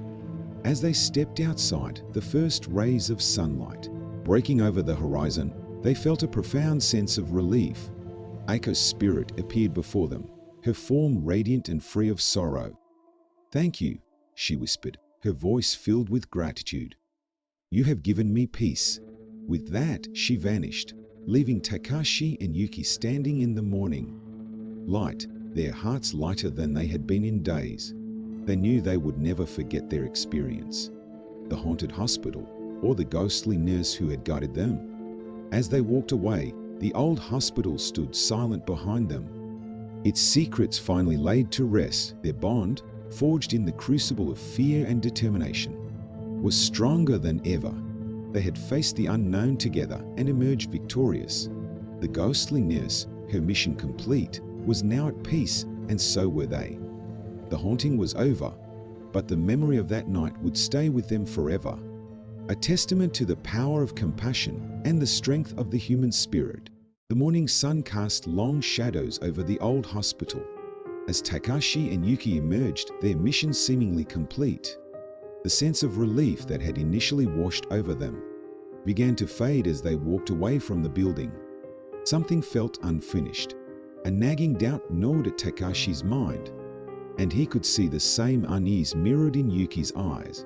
They had helped the spirits of Kenji, Hana, and Masaru find peace, but the weight of the hospital's history still hung heavy in the air. As they walked through the quiet town, a sense of dread crept back into their hearts. The villagers, who had initially been curious about their adventure, now avoided their gaze, whispers following in their wake. Takashi decided to visit the local shrine, hoping to find some solace and clarity. The shrine was nestled in a grove of ancient trees, their branches creating a canopy that filtered the sunlight into a soft, ethereal glow.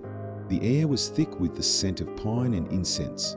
Takashi and Yuki approached the shrine's main hall, where an elderly priest was tending to the altar. He greeted them with a knowing look, as if he had been expecting their visit. "You have come seeking answers," he said, his voice calm and measured.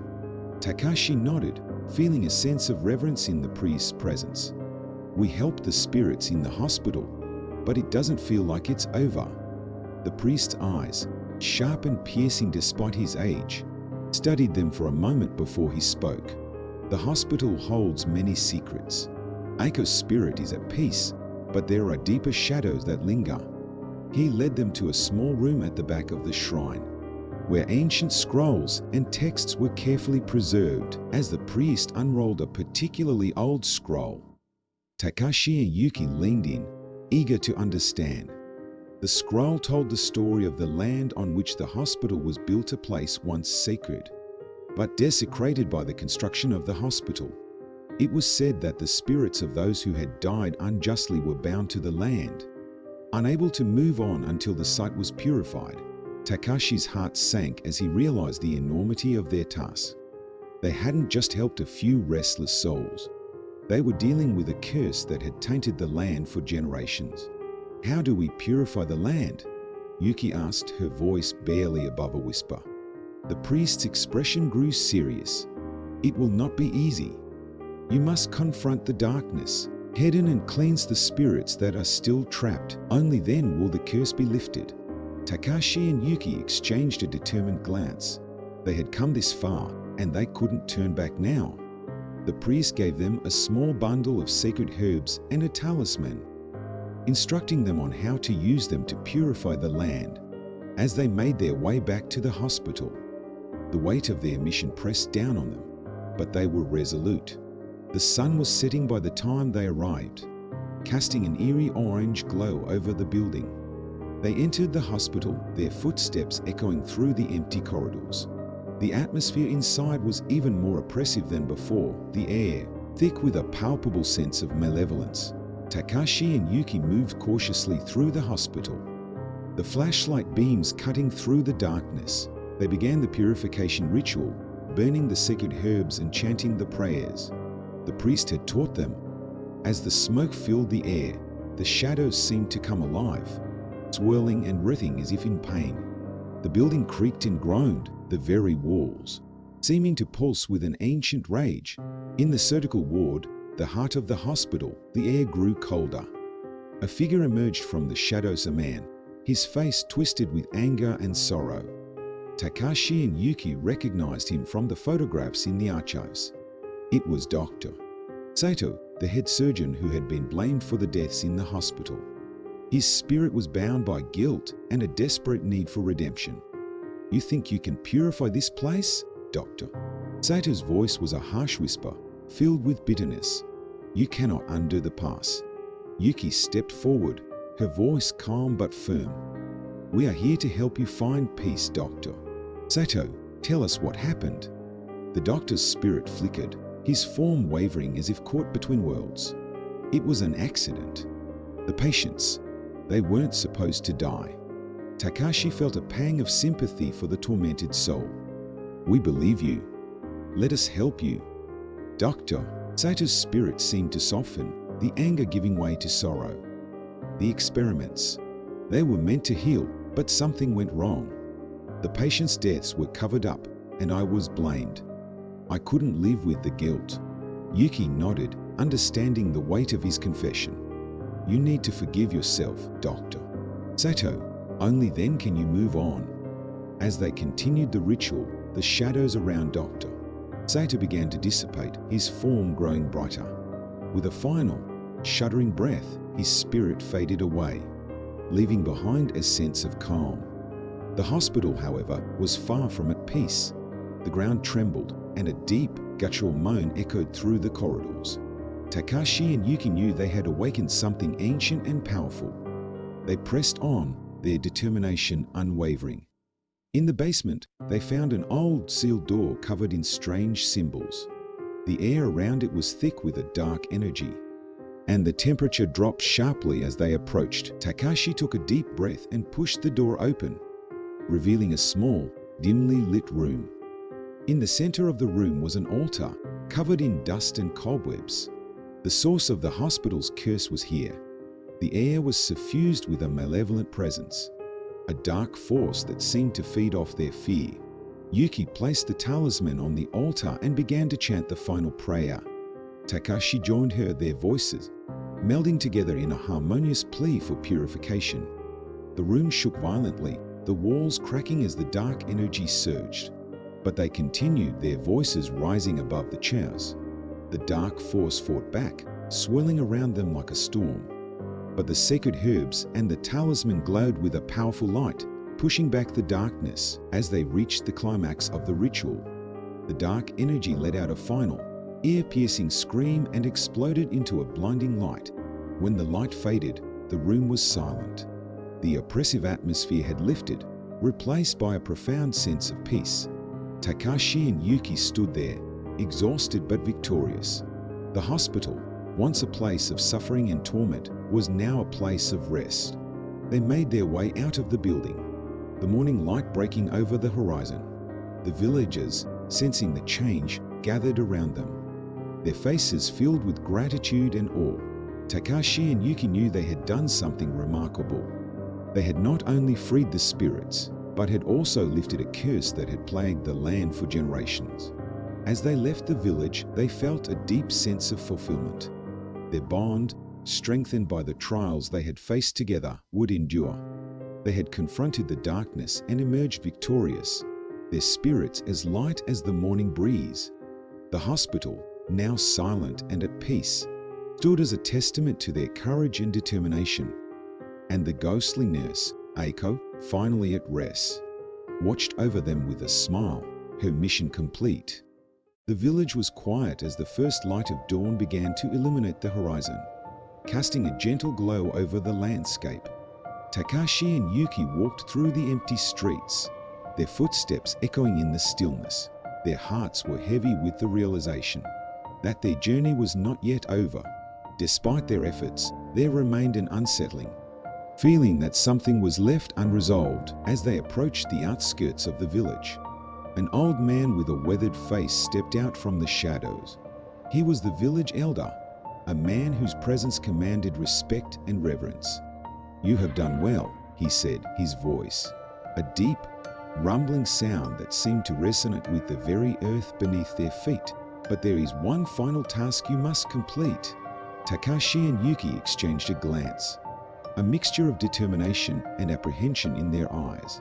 The elder led them to an ancient shrine hidden deep within the forest. The path was overgrown, the trees twisted and gnarled, as if guarding the sacred place from intruders. The air grew colder as they walked, the forest silent, except for the occasional rustle of leaves underfoot. When they reached the shrine, it was clear that it had not been visited in many years. The stone steps were covered in moss, and the wooden torii gate was weathered and cracked. The elder explained that the shrine was the source of the village's spiritual power, but it had been tainted by the same dark energy that had plagued the hospital. To cleanse the shrine and finally lift the curse, they would need to perform a final, powerful ritual. Takashi and Yuki prepared for the ritual, gathering the sacred herbs and talismans they had used before. The elder instructed them in the complex chants and prayers needed to purify the shrine. As they began, the air grew heavy with tension, and a sense of foreboding settled over them. The chanting grew louder, the sacred herbs burning with an intense, purifying flame.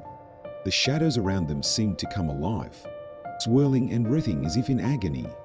The ground shook, and a deep, guttural roar echoed through the forest, the sound of the dark energy fighting back. But Takashi and Yuki did not falter. Their voices rose above the chaos, the power of their conviction, pushing back against the darkness. Suddenly, a figure appeared before them, a spirit that radiated malevolence and sorrow. It was the source of the curse, the embodiment of the dark energy that had plagued the village for generations. "You dare to challenge me?" the spirit hissed, its voice a chilling whisper that cut through the air like a knife. Takashi stepped forward, his voice steady and unwavering. "We are here to end this. Your reign of terror is over." The spirit laughed, a hollow, echoing sound. "You think you can defeat me?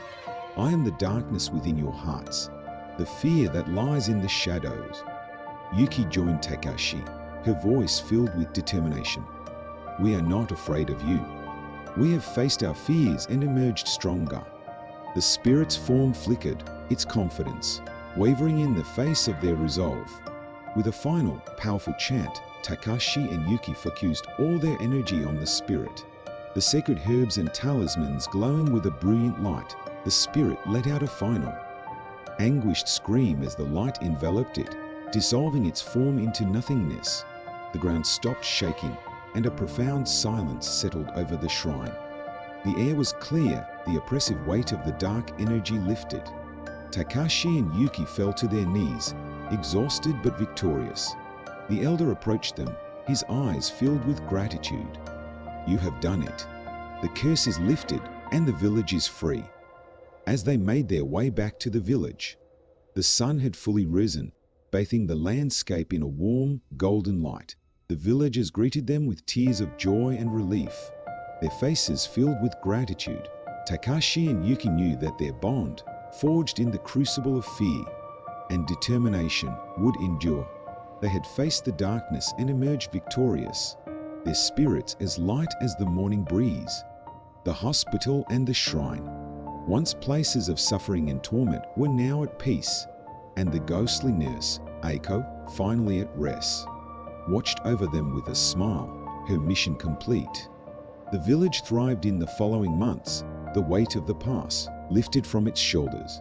Takashi and Yuki returned to their lives, forever changed by their experiences. They had not only freed the spirits, but had also lifted a curse that had plagued the land for generations. Their story became a legend, a testament to the power of courage and compassion. And though the shadows of the past had been vanquished, they knew that they would always carry the memory of that fateful journey within them.